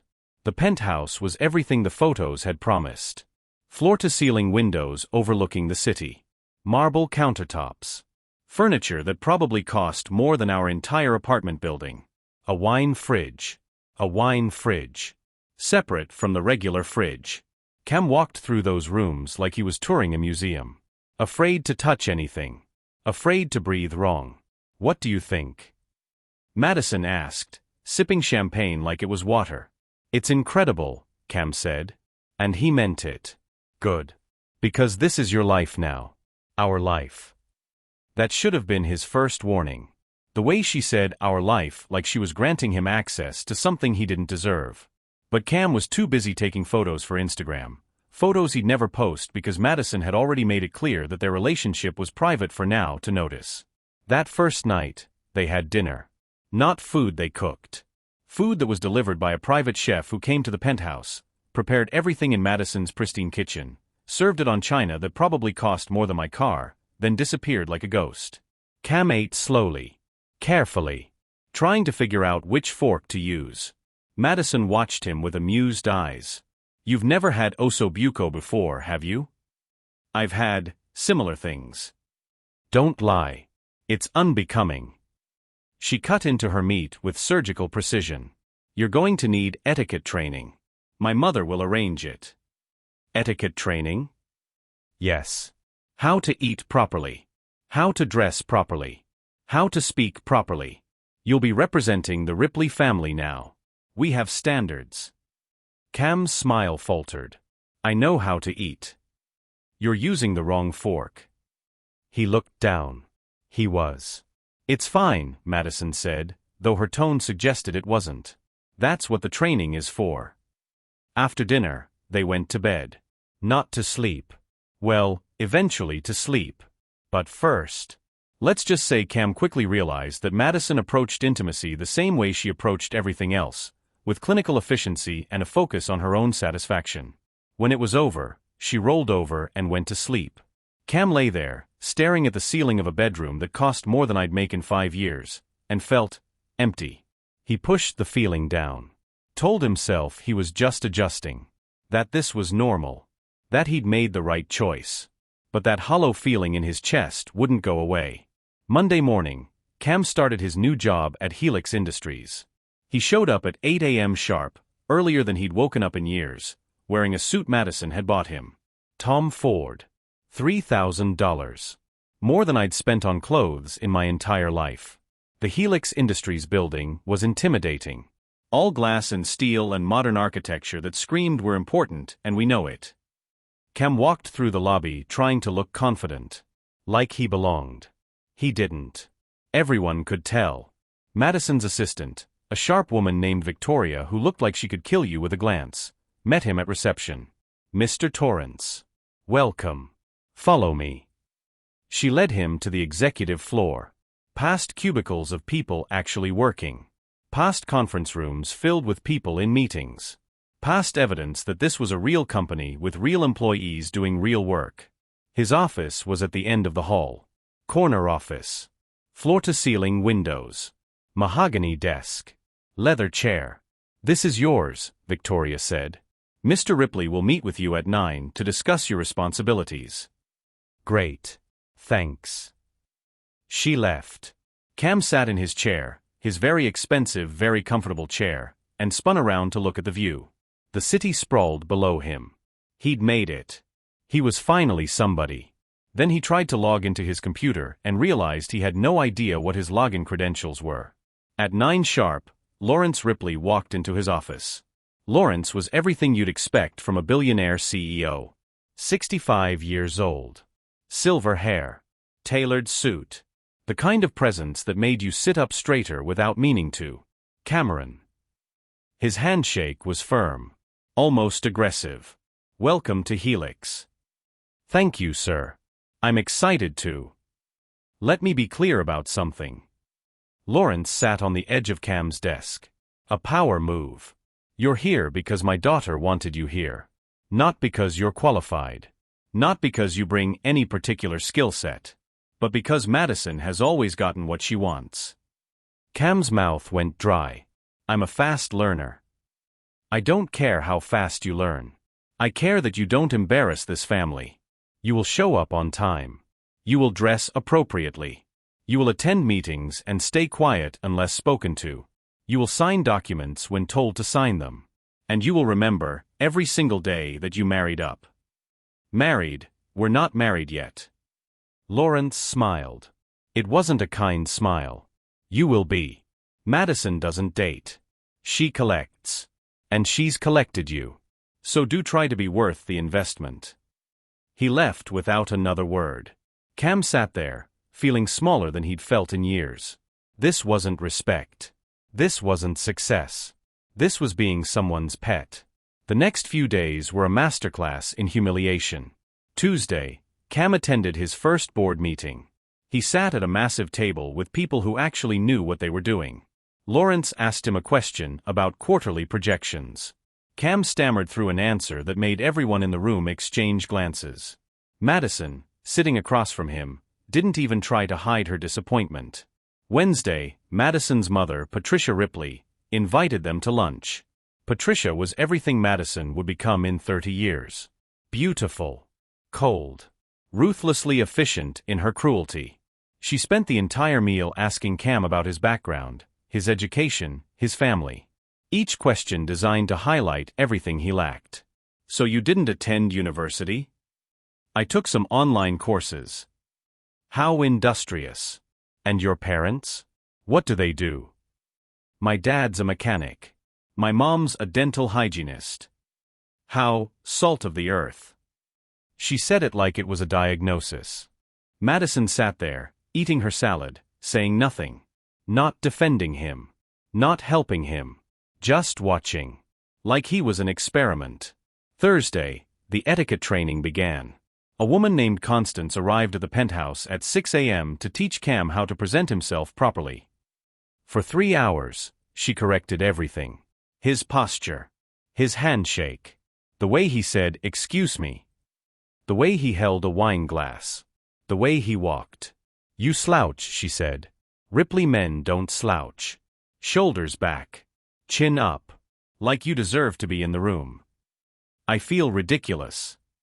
You look ridiculous. That's why we're training you. By the time she left, Cam felt like he'd been broken down and poorly reassembled. Friday, Cam had mandatory appointments. Personal trainer at 5 a.m., stylist at 8 a.m., dermatologist at 10 a.m., therapist, to help with the transition, at 1 p.m. Every aspect of his life was being managed, controlled, optimized. He wasn't a person anymore. He was a project. That night, Madison came home late. Cam had been sitting on the couch, scrolling through Instagram, avoiding posting anything because he didn't know what his life was anymore. "How was your day?" he asked. "Exhausting. Yours?" "Fine. The trainer killed me. And Constance is intense." Madison poured herself a drink. Didn't offer him one. "You need to work harder." "I'm trying." "Trying isn't enough. Do you know how much my family is investing in you? The job, the training, the image management. You're a reflection of us now. And right now, you're reflecting poorly. That's not fair." "Life isn't fair, Cameron. It's competitive. And you're competing with people who were born into this world. You're starting from behind. So you need to work twice as hard. I left everything for you." Madison looked at him. Really looked at him. And for a moment, he saw something in her eyes. Not love. Not even affection. Amusement. "You left nothing," she said quietly. "You left a struggling girlfriend and a life going nowhere. Don't act like you made some grand sacrifice. You made a trade. And you're getting the better deal." She went to bed without another word. Cam sat there, alone in a penthouse that didn't feel like home, and thought about me. For the first time since he'd left, he really thought about me. About how I used to look at him. Like he was worth something. Like he mattered. Madison looked at him like he was a toy she was already getting bored with. He pulled out his phone. Found my number. His thumb hovered over the call button. What would he even say? "I made a mistake. I miss you. Can we talk?" He locked his phone. Put it face down. Told himself he was being stupid. This was what he wanted. This was success. So why did it feel like failure? Meanwhile, I was building an empire. After that first meeting with Gerald, everything moved fast. He connected me with a financial advisor named Diane Chun, no relation to my landlord, though I would have loved that coincidence. Diane was brilliant. Mid-40s. Stanford educated. She'd managed fortunes for tech CEOs and didn't bat an eye at my $320 million. "First thing we do," she said at our first meeting, "is diversify. Your parents invested well, but we can invest better. Real estate. Index funds. Some carefully selected venture capital. We'll make this money work for you. I don't know anything about investing. That's why you hired me." She smiled. "Your job isn't to know everything. Your job is to know who to trust. And I'm very good at what I do." I also met with an image consultant. A woman named Simone who took one look at me and said, "We have work to do."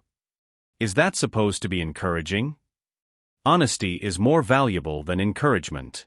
You're about to enter a world that will judge you based on appearance.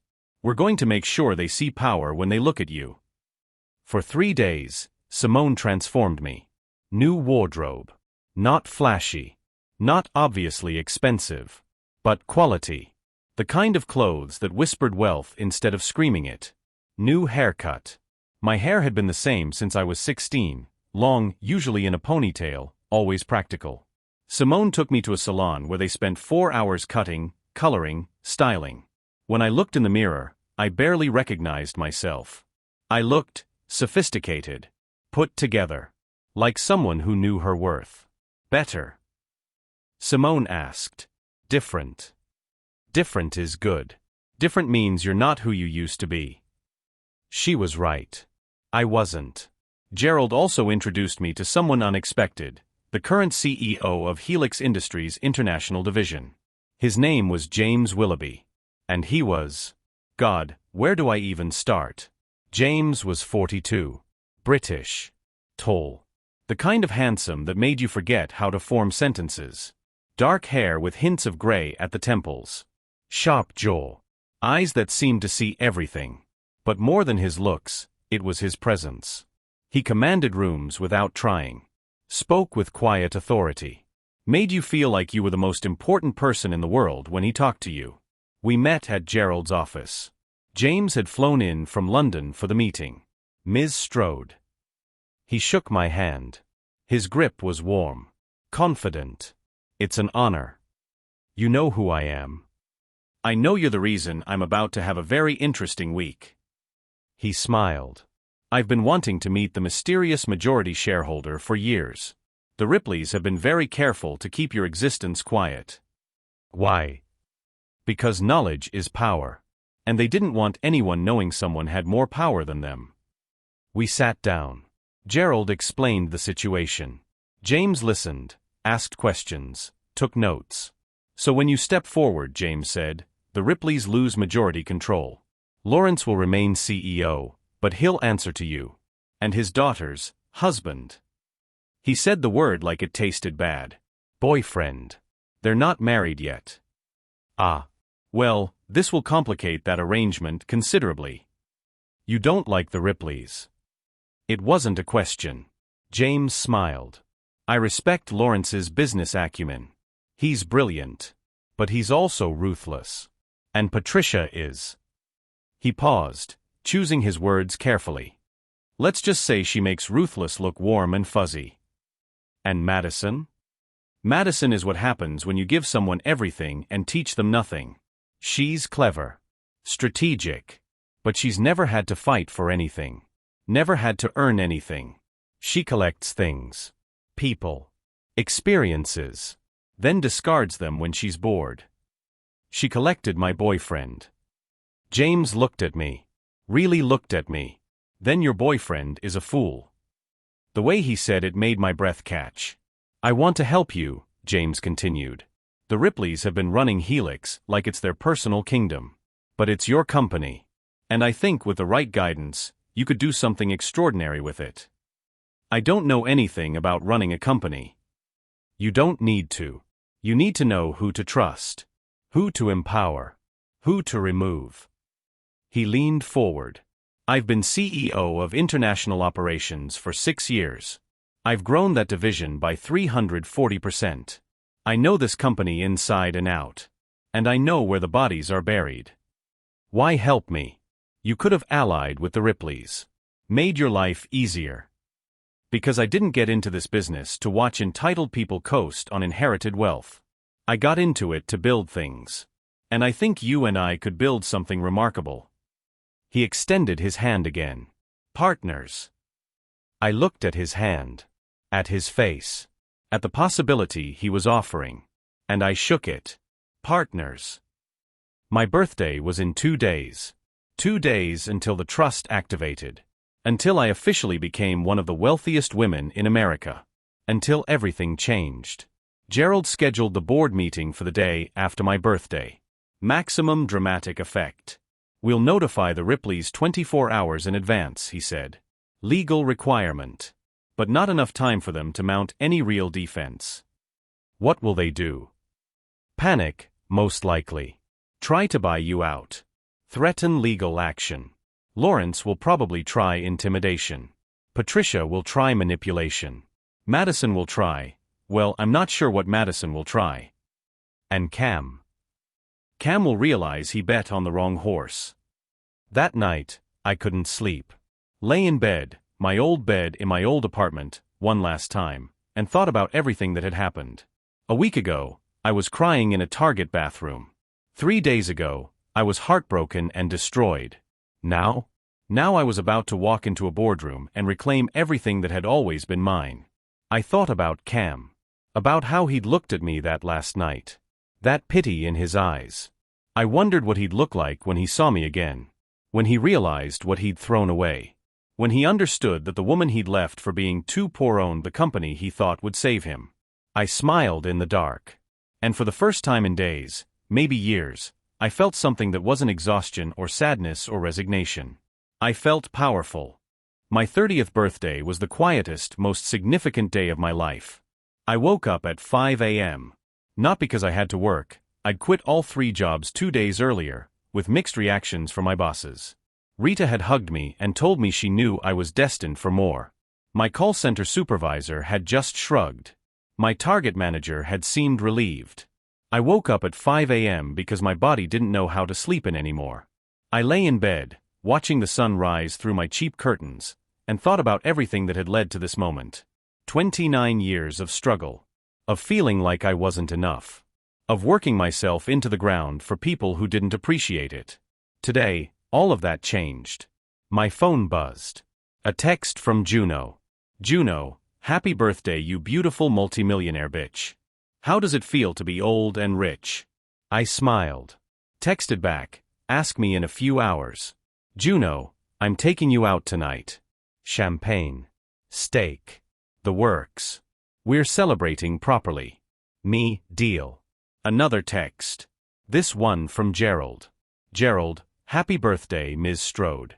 The trust officially activated at midnight. You now have full access to your accounts. I've sent the login credentials to your email. The board meeting is scheduled for 2 p.m. tomorrow. Are you ready? Was I ready? I thought about Cam. About Madison. About Lawrence Ripley looking at me like I was nothing. Me, I'm ready. I spent the morning doing something I hadn't done in years. Nothing. I didn't rush. Didn't stress. Didn't look at the clock every 5 minutes calculating how late I'd be. I took a long shower. Made coffee, good coffee, from the expensive bag Juno had bought me months ago that I'd been saving for a special occasion. I guess becoming a multi-millionaire qualified. I sat on my balcony and just breathed. The city looked different. Or maybe I looked at it differently. This city had chewed me up and spit me out for years. Had watched me struggle and offered no mercy. But I'd survived. And now I was about to thrive. At noon, I met Diane at a bank downtown. Not my usual bank, the one where I'd overdraft my account so many times they knew me by name. This was a private wealth management bank. The kind with marble floors and hushed voices and employees who called you ma'am with actual respect. Diane guided me through everything. Signing documents. Setting up accounts. Understanding the sheer scope of what I now possessed. $320 million in liquid assets, she explained. Another $180 million in property and investments your parents made. The Helix Industries shares alone are currently valued at approximately $2.1 billion. I felt dizzy. Billion. With AB. With AB. Diane smiled. You're not just wealthy, Delaney. You're one of the wealthiest individuals under 40 in this country. This doesn't feel real. It will. Give it time. After the bank, I met Simone for one final transformation session. Tomorrow is your debut, she said, laying out 3 outfit options on her desk. You need to look powerful but not showy. Confident but not arrogant. Wealthy but not ostentatious. She'd selected a tailored navy suit. Simple. Elegant. The kind of thing that cost $5,000 but looked like it cost nothing because it fit so perfectly. Paired with it, simple jewelry. A watch Cartier, understated. Small diamond earrings. Heels that added 3 inches and made me feel like I could walk through walls. Try it on, Simone instructed. I changed in her office. When I looked in the mirror, I barely recognized myself. The woman staring back at me wasn't the exhausted waitress. Wasn't the call center operator getting screamed at. Wasn't the overnight stock girl crying in a Target bathroom. This woman looked like she owned boardrooms. Like she made decisions that affected thousands of people. Like she'd never doubted herself for a single second. Perfect, Simone said softly. That's who you are now. I don't feel like her yet. Fake it until you make it. And trust me, you'll make it. That evening, Juno picked me up in her beat-up Honda. Get in, birthday girl. We're going somewhere expensive and I'm letting you pay. She took me to a steakhouse I'd walked past 100 times but never entered. The kind of place with a dress code and a wine list thicker than most novels. We sat at a corner table. Ordered steaks I couldn't pronounce. Wine that cost more than my old weekly grocery budget. So, Juno said, raising her glass. How does it feel? Surreal. Terrifying. Exciting. All of it at once. When do you see Cam? Tomorrow. At the board meeting. I still can't believe he has no idea. That he's been walking around that building for a week thinking he's hot shit, and tomorrow he'll find out his ex-girlfriend owns the place. He's not going to take it well. Good. He doesn't deserve to take it well. Juno cut into her steak. What are you going to say to him? I don't know. Part of me wants to say nothing. Just let my presence speak for itself. And the other part wants to watch him squirm. Juno grinned. I love both parts. We ate. We drank. We laughed about everything that had happened in the past week. And for the first time since Cam left, I felt like myself again. Not the exhausted version. Not the broken version. Just me. I'm proud of you, Juno said as we were leaving. Not because of the money. Because you survived. You could have given up 1,000 times. But you didn't. You kept going. And now look at you. I hugged her.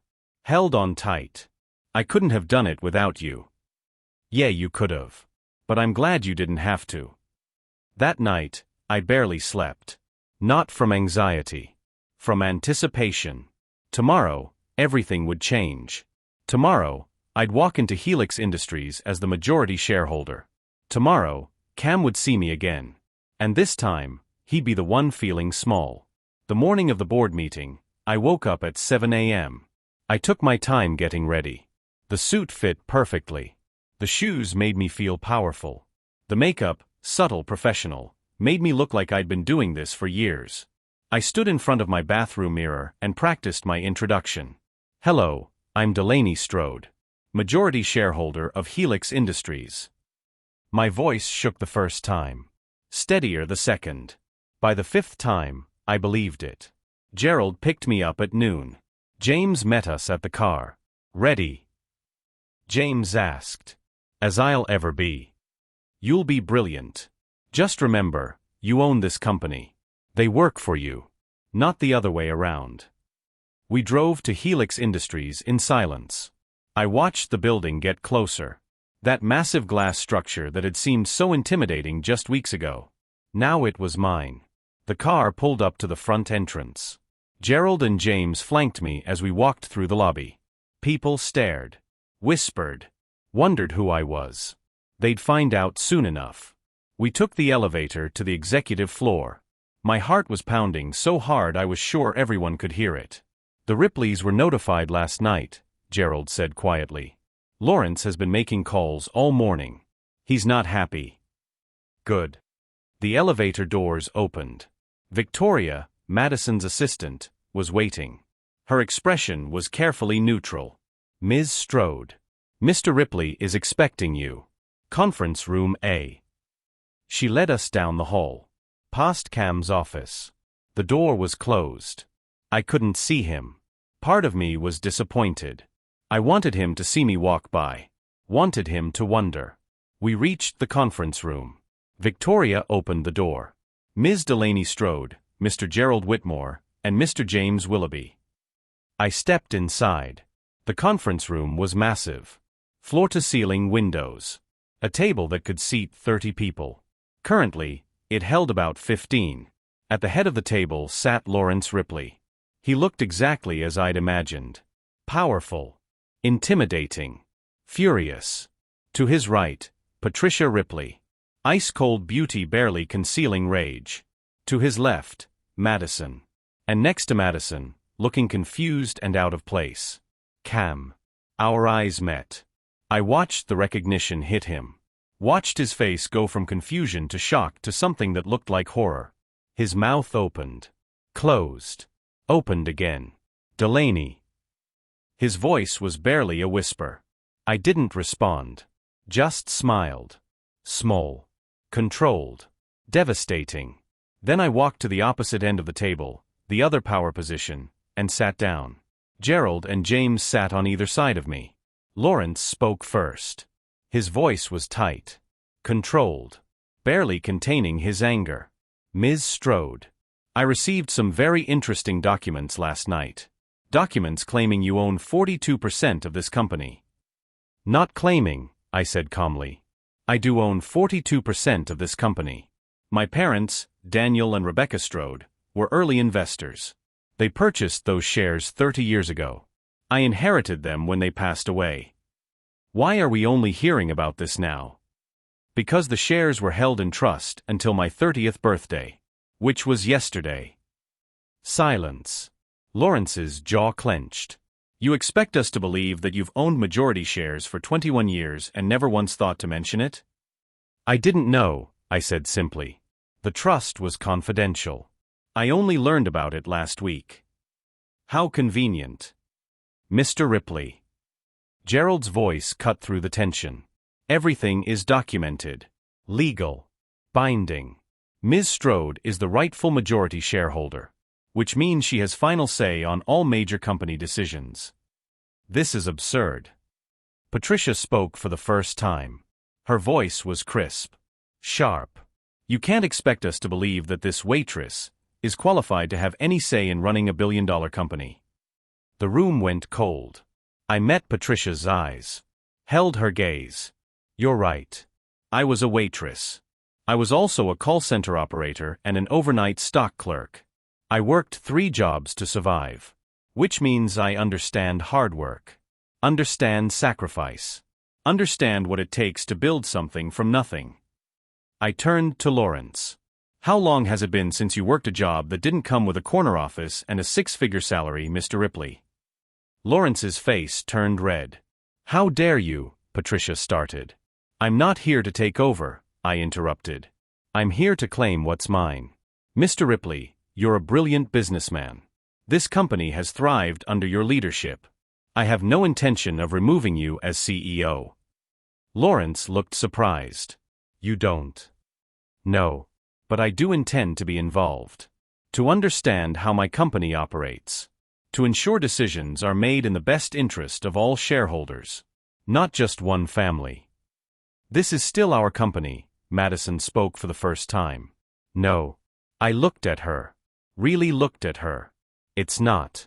It's mine. You just work here. The implications hit her like a physical blow. She looked at Cam. Cam looked at me. And I saw it, the moment he understood what he'd done. He'd left me for access to this company. For the wealth and power he thought Madison could provide. But I'd owned the company the entire time. He'd traded the queen for a pawn. I have some immediate changes I'd like to implement, I continued, looking at Gerald. He pulled out a document. First, I want a full audit of all executive positions and compensations. I want to understand who's actually earning their salary and who's just decorating an office. Several board members shifted uncomfortably. Second, I want quarterly meetings where I'm briefed on all major decisions. Company direction, investments, personnel changes. All of it. That's highly unusual, Lawrence started. I'm a highly unusual majority shareholder. I'm sure we'll all adjust. And third. Patricia's voice was icy. Third, I want to meet with every department head. Understand the company from the ground up. Including. I looked directly at Cam.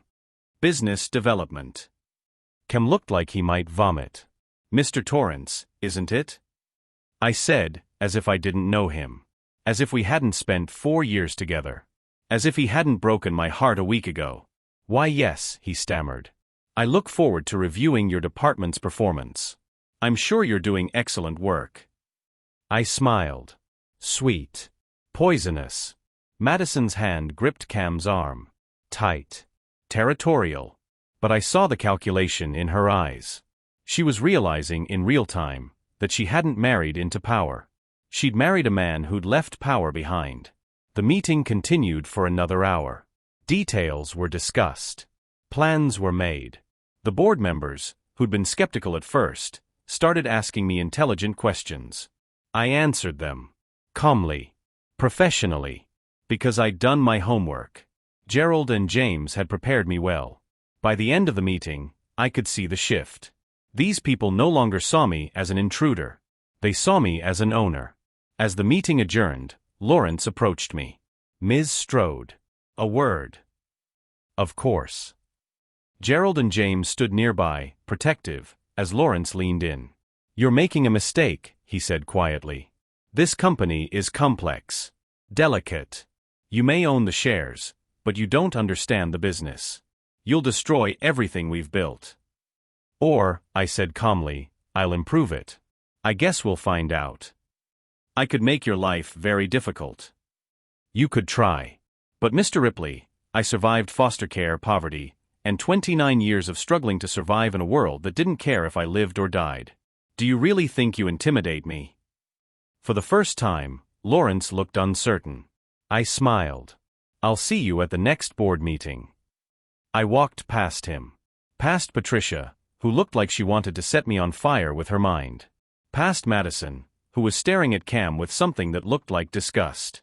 And past Cam himself. He stood up as I approached. "Delaney, can we?" "No." I didn't stop walking. Didn't even slow down. "Please, I just need 5 minutes." "You had 4 years, Cameron. You don't get 5 more minutes." I kept walking. Gerald and James behind me. Leaving Cam standing there, in the company I owned, with the family he'd betrayed me for. We got into the elevator. The doors closed. And I started laughing. Not cruel laughter. Not vindictive laughter. Just pure, overwhelmed, can't believe this is real laughter. "That was perfect," James said, grinning. "Absolutely perfect." "Did you see their faces?" Gerald was smiling too. Lawrence looked like he'd swallowed glass. "And Madison?" I was still laughing.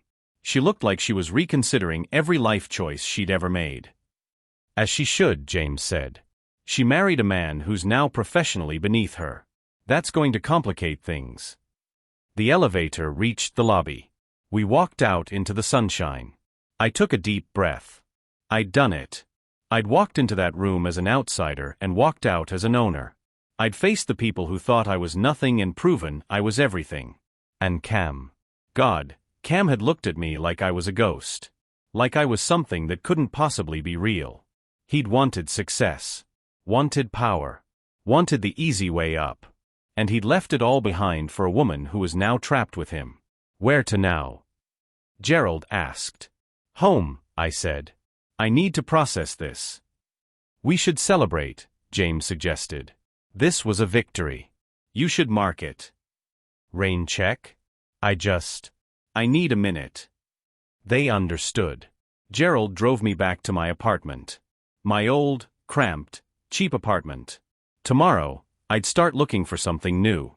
Something that reflected who I was now. But tonight, I wanted to be here. In the place where I'd struggled. Where I'd cried. Where I'd thought I'd never be more than what I was. I wanted to remember. So when I moved forward, into penthouses and boardrooms and a life I'd never imagined, I'd never forget where I started. I sat on my balcony as the sun set. Drank cheap wine from my old grocery store days. And I thought about Cam. About how he was probably sitting in Madison's penthouse right now, realizing what he'd done. Realizing that the woman he'd pitted now owned his entire future. My phone buzzed. Unknown number. But I knew who it was. "Cam, Delaney, please. I need to talk to you. I made a mistake. The biggest mistake of my life. Please just give me a chance to explain." I stared at the message for a long time. Then I deleted it. Not out of spite. Not out of revenge. But because I didn't need his explanation. Didn't need his apology. Didn't need anything from him anymore. I was Delaney Strode. Majority shareholder of a billion-dollar company. Multi-millionaire. Survivor. And I was done letting men who didn't see my worth convince me I didn't have any. I smiled, took another sip of wine, and watched the city lights come on. Tomorrow would bring new challenges. But tonight? Tonight, I celebrated myself. The next 2 weeks were a masterclass in watching karma work its magic. Let me paint you a picture of how quickly things unraveled for Cameron Torrance. The night of the board meeting, Cam came home to Madison's penthouse expecting. I don't even know what. Sympathy? Understanding? Some acknowledgement that his entire world had just imploded? What he got was ice. Madison was sitting on the white leather couch, the one Cam still wasn't allowed to eat near, with a glass of wine and an expression that could freeze hell. "So," she said as he walked in. That was interesting. Madison, I didn't know. Obviously you didn't know. If you'd known your ex-girlfriend was a multi-millionaire majority shareholder, you wouldn't have left her for me, would you? The question hung in the air like smoke. That's not fair, Cam said quietly. Fair. Madison laughed. It wasn't a nice laugh. You want to talk about fair? I collected you because I thought you were a harmless project. Someone grateful. Someone who understood how lucky he was. Instead, I got a man who left a fortune for pocket change. I loved her. I didn't love her money because I didn't know she had any. And now that you know? Cam couldn't answer that. Because they both knew the truth. If he'd known about my money, he never would have left. Madison set down her wine glass. My parents are furious. Do you understand that? My father has spent years building his reputation as the head of Helix Industries. And now some orphan with a trust fund owns more of it than he does. Because his daughter married an idiot who fumbled a billionaire. She's not a billionaire. Her shares are worth $2 billion, Cameron. That makes her a billionaire. And you left her. Madison stood up, started pacing. Do you know how this makes me look? I'm Madison Ripley. I don't make mistakes. I don't miscalculate. I don't marry men who are professionally subordinate to their ex-girlfriends. I'm not subordinate. She owns the company. She could fire you with a phone call. She could fire my father. She has more power than my entire family combined. Yes, Cameron, you are absolutely subordinate. Cam sank onto the couch. Put his head in his hands. What do you want me to do? Madison looked at him. And for the first time since they'd met, he saw her without the mask. She wasn't attracted to him. She'd never been. He was a toy. A project. A way to irritate her parents and pass the time. And now he was a liability. I want you to fix this, she said coldly. Figure out what she wants. Money? Power? An apology? Give it to her. Make this go away. She won't talk to me. Then make her talk to you. You got us into this mess. Get us out. She went to bed without another word. Cam sat there in that pristine penthouse, surrounded by luxury he traded everything for, and realized something. He was completely, utterly alone. At Helix Industries, the fallout was even worse. The day after the board meeting, I came in for my first official day as active majority shareholder. I arrived at 8 a.m., early, but not absurdly so, dressed in another one of Simone's carefully selected outfits. Charcoal gray suit. Simple jewelry. Hair pulled back in a sleek ponytail. I looked like I'd been doing this my entire life. Victoria met me at the elevator. Her expression was different now. Respectful. Almost impressed. Ms. Strode. Mr. Willoughby is waiting for you in your office. My office. Yes. We prepared the executive suite for you yesterday. Mr. Ripley's orders. She led me down the hall. Past Cam's office, door still closed, to a corner office at the opposite end. It was beautiful. Smaller than Lawrence's, but perfect. Floor-to-ceiling windows. Modern furniture. A desk that looked like it cost more than my old car. James was inside, reviewing documents. Good morning, he smiled. How does it feel? Surreal. Is this really mine? Every square inch. I took the liberty of having IT set up your systems. You're now in all relevant email chains, have access to all company files, and your calendar is synced with mine. Why with yours? Because I'm going to be your guide through this. Teaching you the business. Introducing you to key players. Making sure you don't get eaten alive by the sharks.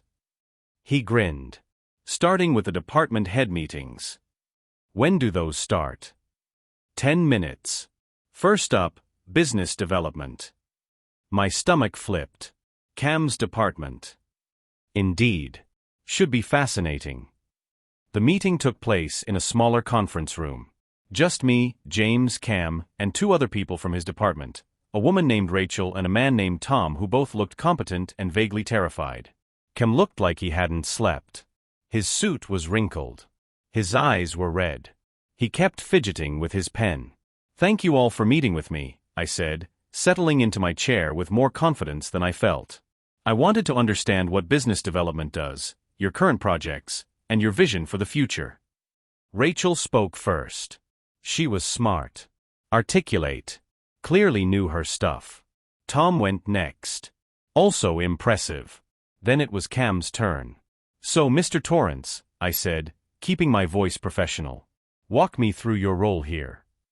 I oversee strategic partnerships, identifying opportunities for growth, building relationships with potential clients. And how many partnerships have you secured since starting? Silence, Mr. Torrance. We're in negotiations with several. How many have you secured? More silence. Rachel jumped in. Ms. Strode, if I may, Mr. Torrance is still acclimating to his role. Most of our recent successes have been from ongoing relationships that predate his arrival. Translation: Cam hadn't done anything. I looked at him. He couldn't meet my eyes. I see. And Mr. Torrance, what's your background in business development? I've always been interested in the field. I'm a fast learner. That's not a background. That's an aspiration. I leaned back. Rachel, how long have you been with the company? 8 years, Ms. Strode. And you, Tom? 6 years. And you both report to someone who's been here for 2 weeks and has no relevant experience. The implications hung in the air. I'm going to recommend some restructuring, I said calmly. Rachel, I'd like you to take on a leadership role in this department. Tom, you'll support her. Mr. Torrance, you'll transition to a consulting position. Fewer responsibilities. More time to learn. Cam's face went white. You're demoting me? I'm repositioning you to a role that matches your skill set. Unless you'd prefer to resign. He looked at James, who remained expressionless. No. I'll take the consulting role. Excellent. Rachel, set up a meeting with me next week to discuss your vision for the department. Yes, Ms. Strode. Thank you. The meeting ended. Rachel and Tom left quickly, whispering to each other. Cam lingered. Delaney, please. It's Ms. Strode in this building, Mr. Torrance. You're punishing me. I'm running a business. You're unqualified for your position. This has nothing to do with our personal history. That's bullshit, and you know it. James stood up. Mr. Torrance, I'd suggest you accept Ms. Strode's decision gracefully. She's being remarkably generous. Most majority shareholders would have fired you outright. This is because I left her. No, I said quietly, standing up. This is because you're not good at your job. And I won't let nepotism and favors ruin a company I own. If you were brilliant at this, I wouldn't care if you'd murdered my entire family. But you're not brilliant. You're barely competent. And I'm done watching mediocre men fail upward. I walked past him, leaving him standing there with James. As I left, I heard James say, "That could have gone much worse for you, mate." I'd take the win and move on. Over the next week, I met with every department head. And I fell in love with my company. Not the money. Not the power. The actual work. Helix Industries created software for sustainable energy management. They worked with cities, corporations, governments to reduce carbon footprints and optimize energy usage. It was meaningful. Important. World-changing. And my parents had helped build it. I spent hours with the engineers, learning how the systems worked. Met with the sales team, understanding how they pitched to clients. Sat in on strategy meetings, asking questions until I understood the answers. Lawrence watched all of this with barely concealed irritation. But he couldn't deny that I was trying. Learning. Engaging. And slowly, grudgingly, the company started to accept me. Not as an intruder. As an owner who cared. Through it all, James was by my side. Teaching me. Guiding me. Making me laugh when the corporate politics got too heavy. We started having lunch together. Not in fancy restaurants, in his office or mine, ordering takeout and discussing strategy. You're a natural at this, he said one afternoon, watching me review a contract. I'm faking it. No, you're not. You're asking the right questions. Making smart decisions. The board members are starting to respect you. Really? Really? Lawrence is still furious, of course. But even he can't deny you're good at this. What about Madison? James smiled. Madison is having a very bad month. He wasn't wrong. Madison's relationship with Cam was disintegrating in real time. The demotion had been the first crack. But the real damage came from social perception. Madison's entire identity was built on status. On being the most powerful, most enviable person in any room. But now, every time she went to an event with Cam, people whispered, "Isn't that the guy who left a billionaire for her?" Can you imagine? He downgraded and didn't even know it. Madison Ripley married a charity case. How embarrassing. She tried to hide it. Tried to maintain her composure. But Cam could see it eating at her. Their conversations became shorter. Their intimacy non-existent. They barely spoke except to coordinate schedules. 2 weeks after my entrance, Madison's mother invited them to dinner. Patricia Ripley's dinners were legendary. 4 courses. Perfect wine pairings.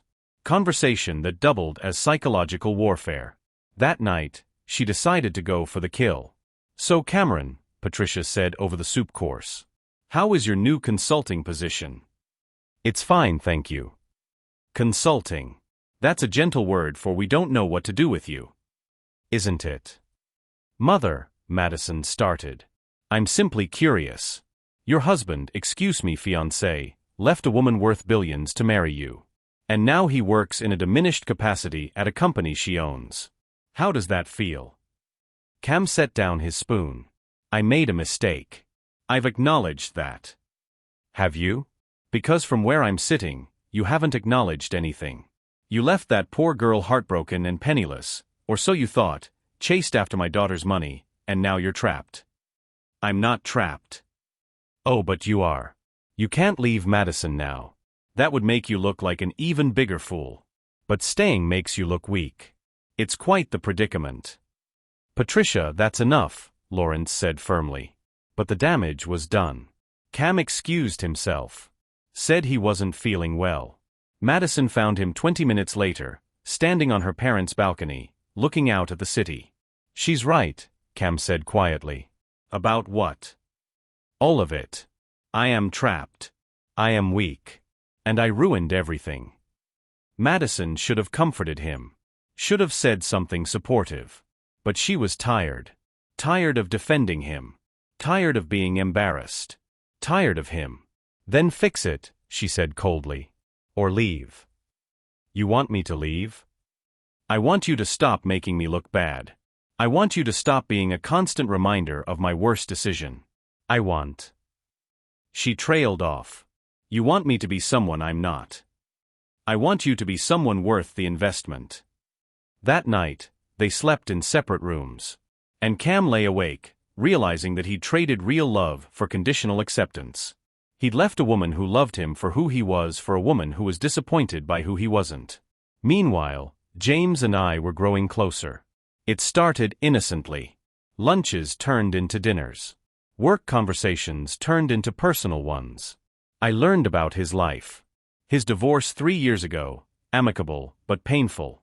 His daughter who lived in London with her mother. His love of terrible action movies and good scotch. He learned about mine. Foster care. The struggle. The years of feeling invisible. Cam. All of it. "You deserved better," he said one night over dinner at a restaurant that had actual tablecloths and candles. "I'm starting to realize that." He was an idiot. But you know what? His loss is my gain. Your gain. James looked at me across the table. The candlelight made his eyes look even more intense. "Delaney, I know this is complicated. You're my business partner. We work together. There are professional boundaries. But I'd be lying if I said I saw you only as a colleague." My heart started racing. "James. You don't have to say anything. I just wanted you to know that I see you. Not as the majority shareholder or the woman with the dramatic backstory. Just you. And I like what I see." I didn't know what to say. Didn't know how to process this. Part of me was terrified. I'd just gotten out of a relationship that had destroyed me. I wasn't ready to trust someone new. But another part of me, the part that was tired of being afraid, wanted to try. I like what I see too, I said quietly. But I'm scared. Of what? Of getting it wrong again. Of trusting the wrong person. Of being too much or not enough or... Delaney.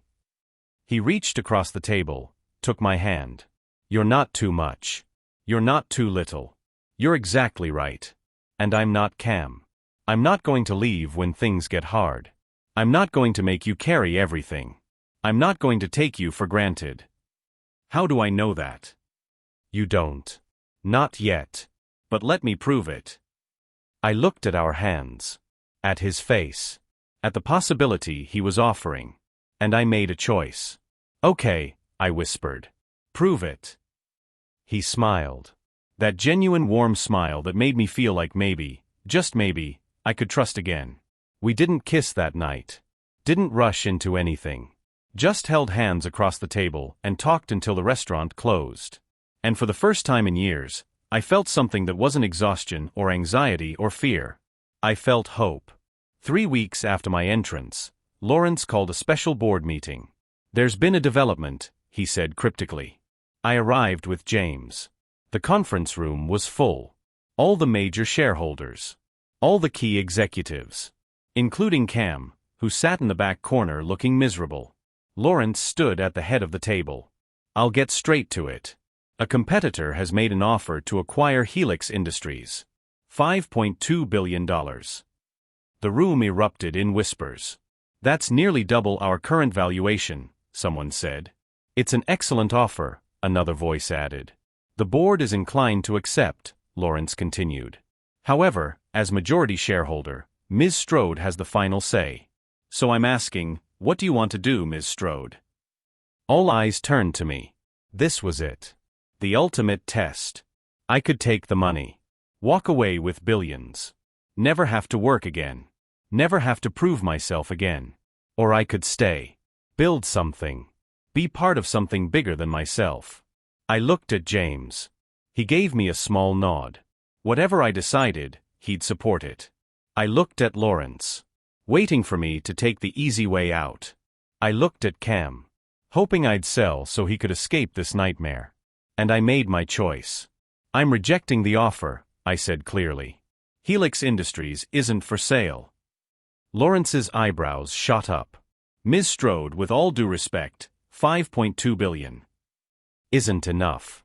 This company is worth more than money. It's changing the world. Creating sustainable solutions. Employing thousands of people. My parents built this because they believed in it. And I'm not going to sell their legacy for a profit. That's a very noble sentiment, Patricia said icily. But perhaps naive. Perhaps. Or perhaps I understand something you don't. I stood up. This isn't just a company. It's a mission. And I'm keeping it. The board erupted in debate. Some supported me. Others thought I was insane. But it didn't matter. Because I had the votes. I had the power. And I'd made my decision. After the meeting, Lawrence approached me. You surprised me today, he said. Good or bad surprise? Time will tell. But Ms. Strode, you might actually be good at this. Coming from Lawrence Ripley, that was practically a declaration of love. That night, Cam finally worked up the courage to confront me. He waited by my car in the parking garage. Looking pathetic and desperate. Delaney. Please. Just 5 minutes. I could have said no. Could have walked past him. But I was tired of running. Fine. 5 minutes. I'm sorry. He said it immediately. Like he'd been practicing. I'm so incredibly sorry. I was selfish and stupid, and I destroyed the best thing that ever happened to me. You did. I know I don't deserve forgiveness. But I'm asking anyway. Can we try again? I looked at him. Really looked at him. A month ago, this was all I wanted. For him to realize his mistake. To come back. To choose me. But now? Now I saw him clearly. Saw the weakness. The opportunism. The way he only valued me once I had something he wanted. No, I said simply. Delaney. You left me when you thought I was worthless. Now you want me back because I'm worth billions. Do you see how that's worse? Do you understand that you just proved you never actually loved me? I did love you. You loved what I did for you. How I made you feel. But you didn't love me. Because if you had, my bank account wouldn't have mattered. I made a mistake. You made a choice. And now you have to live with it. I unlocked my car. Madison's waiting for you. Go home, Cameron. She's going to leave me. Probably. Karma's a bitch like that. What am I supposed to do? I paused. Looked back at him. Figure out who you are when nobody's giving you anything. Learn to build your own life instead of borrowing someone else's. And maybe, in 10 years, you'll be someone worth knowing. I got in my car and drove away. In my rearview mirror, I saw him standing there. Small. Alone. Exactly how he'd left me. And I felt nothing. Not satisfaction. Not anger. Not even pity. Just nothing. He was my past. And I was driving toward my future. 6 months later, my life looked nothing like it used to. And I mean that in the best possible way. I moved out of that cramped apartment 3 weeks after the board meeting. Not into some massive penthouse. I wasn't ready for that kind of statement. Instead, I found a townhouse in a quiet neighborhood. 3 bedrooms. A real kitchen. A backyard with actual grass. The first night I slept there, I cried. Not sad tears. Happy tears. The kind that come when you finally realize you're safe. Juno moved into the guest room. She'd been hesitant at first, didn't want to feel like charity, but I'd convinced her. You've had my back for 15 years, I told her. Let me have yours for once. Now she paid minimal rent, saved money for the first time in her life, and we had movie nights every Friday. Just like we'd always talked about when we were kids dreaming of a better life. We'd made it. Together. At Helix Industries, I'd grown into my role in ways I never imagined possible. I wasn't just the majority shareholder anymore. I was active. Engaged. Learning every aspect of the business. I spent mornings in meetings with department heads. Afternoons reviewing reports and strategies. Evenings reading industry publications and competitor analyses. Lawrence and I had developed an unlikely working relationship. We'd never be friends, too much bad blood, too many fundamental differences, but we respected each other. You're not what I expected, he told me one afternoon, 3 months in. What did you expect? Someone who'd take the money and run. Or someone who'd try to control everything and destroy what we'd built. Instead, you're... He paused, searching for words. Present. Thoughtful. You ask good questions. Make smart decisions. Thank you. Don't let it go to your head. You're still learning. Noted. But even Lawrence couldn't deny the results. Under my majority ownership, with my insistence on transparency, sustainability, and employee welfare, Helix Industries thrived. Stock prices rose. Employee satisfaction increased. We landed major contracts with 3 international governments for sustainable energy initiatives. The company wasn't just profitable. It was purposeful. And I finally understood why my parents had invested in it. They'd wanted to change the world. And now I was helping continue that legacy. Patricia Ripley still hated me. That would never change. But she'd learned to hide it behind icy politeness at board meetings. Madison, however, had imploded spectacularly. Let me tell you about Madison's downfall, because it was poetic in its own way. 1 month after my entrance, she broke up with Cam. Not dramatically. Not publicly. Just ended it. She came home one evening, found him sitting on her couch playing video games, some habits never die, and said, "This isn't working. You need to leave." Madison, we can fix this. There's nothing to fix. You were a distraction. A project. And projects end. Pack your things. Be out by tomorrow. Where am I supposed to go? That's not my problem. Cold. Efficient. Exactly like her. Cam had nowhere to go. His pride wouldn't let him ask me for help. His parents lived 3 states away, and he hadn't spoken to them in years. He ended up in a studio apartment in a bad neighborhood, working his consulting position at Helix, the one I'd given him out of mercy, not obligation. He was miserable. But he was surviving. Learning, maybe for the first time in his life, what it meant to build something from nothing. I didn't take pleasure in his suffering. But I didn't feel guilty about it either. He'd made his choices. Now he was living with them. Madison, meanwhile, spiraled in a different way. Without Cam to blame, without me to hate, she turned her frustration inward. She started making mistakes at work. Missing meetings. Losing accounts. The board noticed. 6 months after our first board meeting, Lawrence called her into his office. I wasn't there. But James told me what happened. Your performance has been declining, Lawrence said. Your judgment has been questionable. And frankly, Madison, you're becoming a liability. A liability? I'm your daughter. Which is the only reason you still have a job. Anyone else would have been fired months ago. This is because of her, isn't it? Because Delaney makes you look bad. No. This is because you made yourself look bad. You married a man you didn't love for entertainment. You've been coasting on family name your entire career.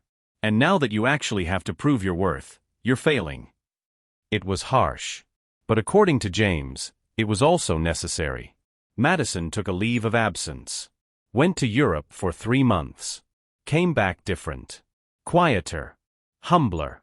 Less edge. When I saw her at the next board meeting, she actually apologized. I underestimated you, she said. I thought you were nothing. And I was wrong. I'm sorry. It wasn't warm. It wasn't emotional. But it was sincere. Apology accepted, I said. We're good. And we were. Not friends. Never friends. But no longer enemies. Sometimes growth comes from humiliation. Madison was learning that the hard way. The real transformation, though, was happening between James and me. We took it slow. Neither of us wanted to rush into something that could complicate our professional relationship. But slow didn't mean absent. We started with coffee dates. Then dinners. Then weekend trips to museums and bookstores and places I'd never had time to visit when I was working 70-hour weeks. James was different from anyone I'd ever dated. He didn't need me to fix him or fund him or complete him. He was whole on his own. And he wanted me to be whole too. What are your dreams? He asked me one night, for months into whatever we were becoming. What do you mean? Beyond Helix. Beyond money. If you could do anything, be anything, what would it be? No one had ever asked me that before. I thought about it. Really thought about it. I want to create something, I said slowly. A foundation, maybe. For kids aging out of foster care. Give them resources. Mentorship. A safety net. Everything I didn't have. James smiled. That's brilliant.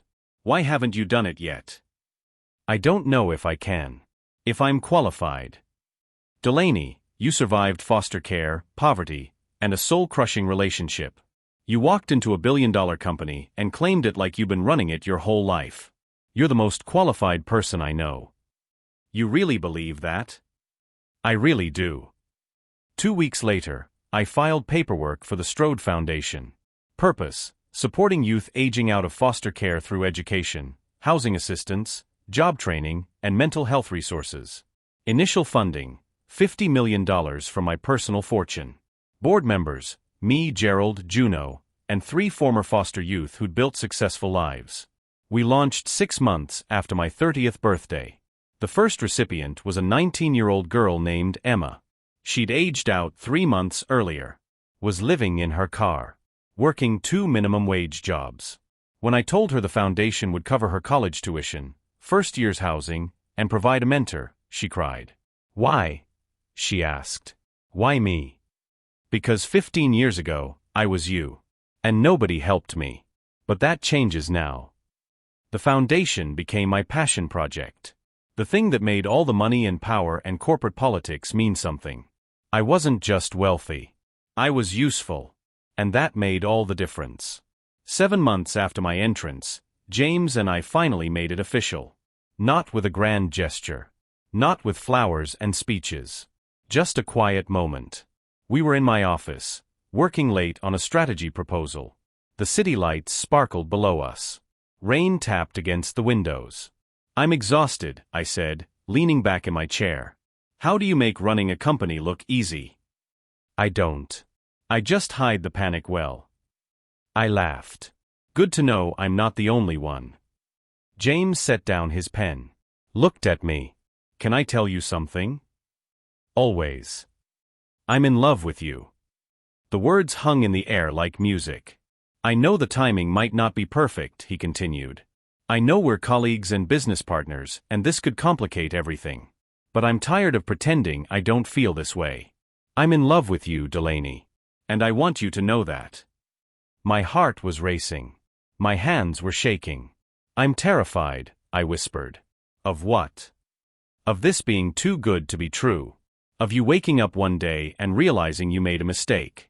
Of losing you the way I lost everything else." "You won't lose me. I'm not Cam. I'm not looking for an exit. I'm looking for a beginning. What if I'm not ready? Then I'll wait. As long as it takes." I stood up. Walked over to where he was sitting. Took his hands in mine. "I'm in love with you too," I said. "And it terrifies me. But I'm tired of being afraid. Tired of protecting myself from good things because bad things might happen. So yes. Let's try. Let's see where this goes." He smiled. That genuine warm smile that had become my favorite thing in the world. And then he kissed me. Not desperately. Not urgently. Just perfectly.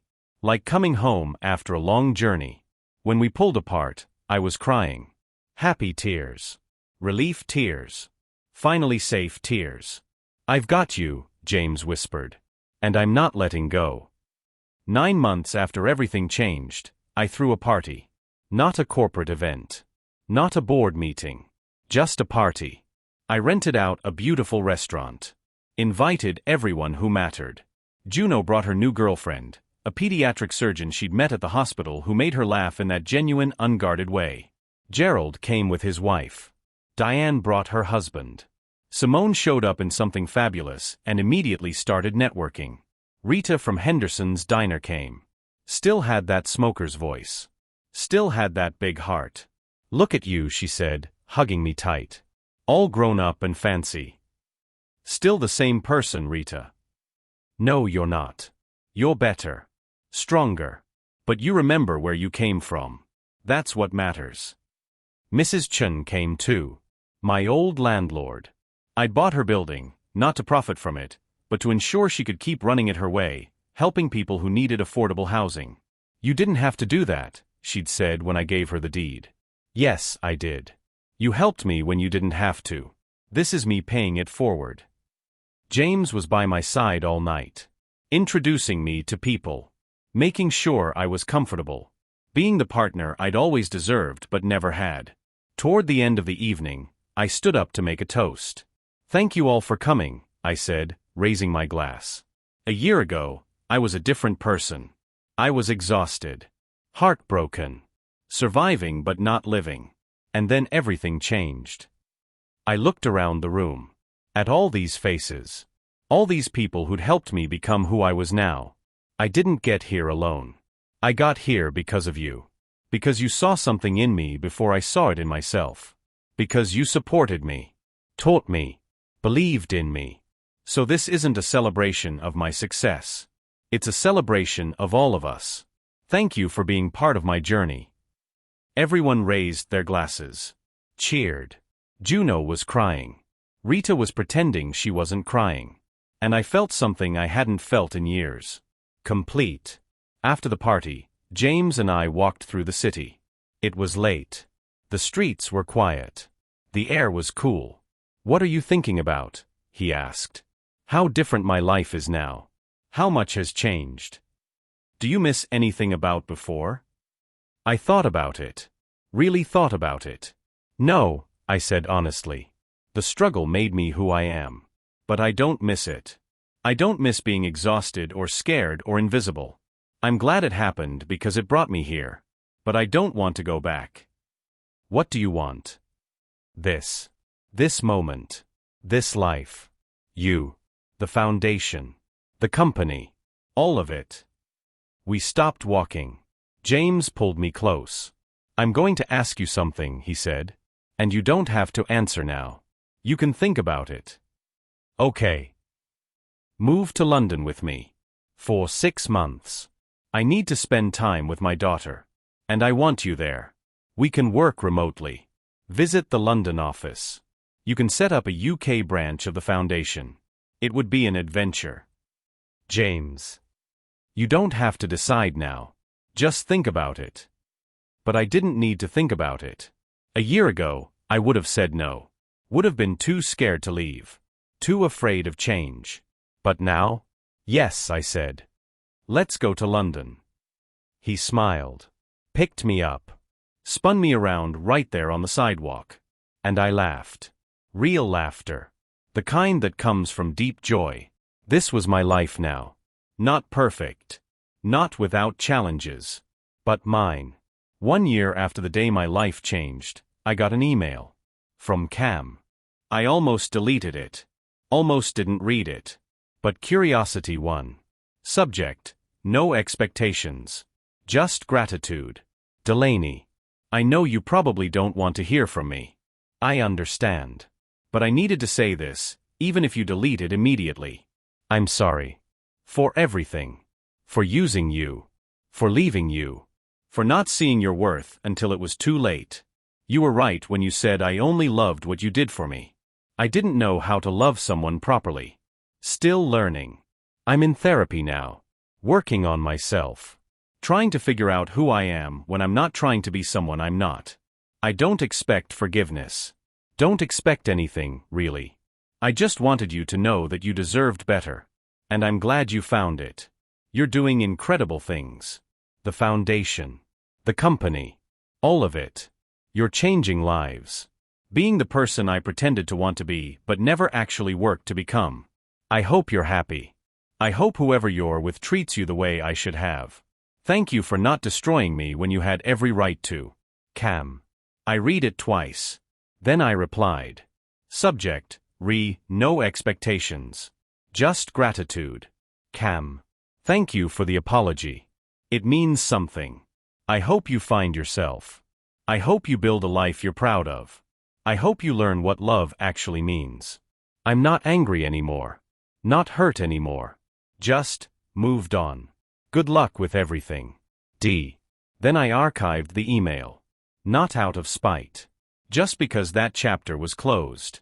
I walked out of my office, my beautiful corner office with the view I'd earned, and found James waiting. Ready to go home? He asked. Ready. We left Helix Industries together. The building I now owned. The life I'd built. The future I was creating. As we drove through the city that had once felt like a prison, I looked at James. What? He asked, catching me staring. Just thinking about how different my life is now. Better different. Best different. He took my hand. Kissed my knuckles. And I realized something. My ex-boyfriend had left me for money. But money hadn't made me whole. Self-worth had. Purpose had. Real love had. The inheritance gave me resources. But I gave myself power. Cam thought he was trading up when he left me for Madison. But he'd actually traded everything for nothing. And I'd traded nothing for everything. Epilogue. 2 years later, I stood in front of a room full of foster youth at the Strode Foundation's first annual gala. The foundation had grown beyond anything I'd imagined. We'd helped over 300 young people. Provided scholarships, housing, mentorship, therapy. Changed lives. Saved lives. Juno stood beside me as co-director. She'd left nursing to run the foundation full-time. Found her calling in helping kids like we'd been. James stood in the audience, smiling. He'd proposed 3 months ago. The wedding was planned for next spring in London. I was happy. Genuinely, completely, impossibly happy. When I aged out of foster care at 18, I told the crowd, I had $300, a trash bag of belongings, and no one to call if things went wrong. I spent the next 12 years surviving. Working 3 jobs. Drowning. Invisible. The room was silent. These kids knew that story. They were living it. But then everything changed. Not because of luck. Not because someone rescued me. Because I finally understood something I was worth fighting for. Worth investing in. Worth saving. I looked at all those young faces. Some skeptical. Some hopeful. All familiar. You are worth fighting for too. Every single one of you. The world might have told you you're disposable. That you're too broken. Too much. Not enough. But the world is wrong. You are enough. Exactly as you are. And this foundation exists to prove it. To give you the resources you need. The support you deserve. The future you've earned. So to everyone here tonight, thank you for trusting us. Thank you for letting us be part of your journey. And remember, your past doesn't define your future. You do. The room erupted in applause. After the event, an 18-year-old girl approached me. Eyes red from crying. Ms. Strode? I just wanted to say thank you. I aged out last month. I was sleeping in my car. And then I got the call from your foundation. You saved my life. I hugged her tight. You saved your own life. We just helped. As she walked away, James came up beside me. You're incredible, he said quietly. We're incredible, I corrected. This is our life now. Together. He kissed my temple. I love our life. Me too. And I meant it. I'd gone from invisible to invaluable. From surviving to thriving. From heartbroken to healed. My ex-boyfriend left me thinking I was worthless. But I'd always been priceless. I just needed to believe it myself. The end. So, beautiful souls, what did you learn from this story? Did it show you that your worth isn't determined by who stays or who leaves? That sometimes the worst thing that happens to you is actually setting you up for the best thing that could ever happen?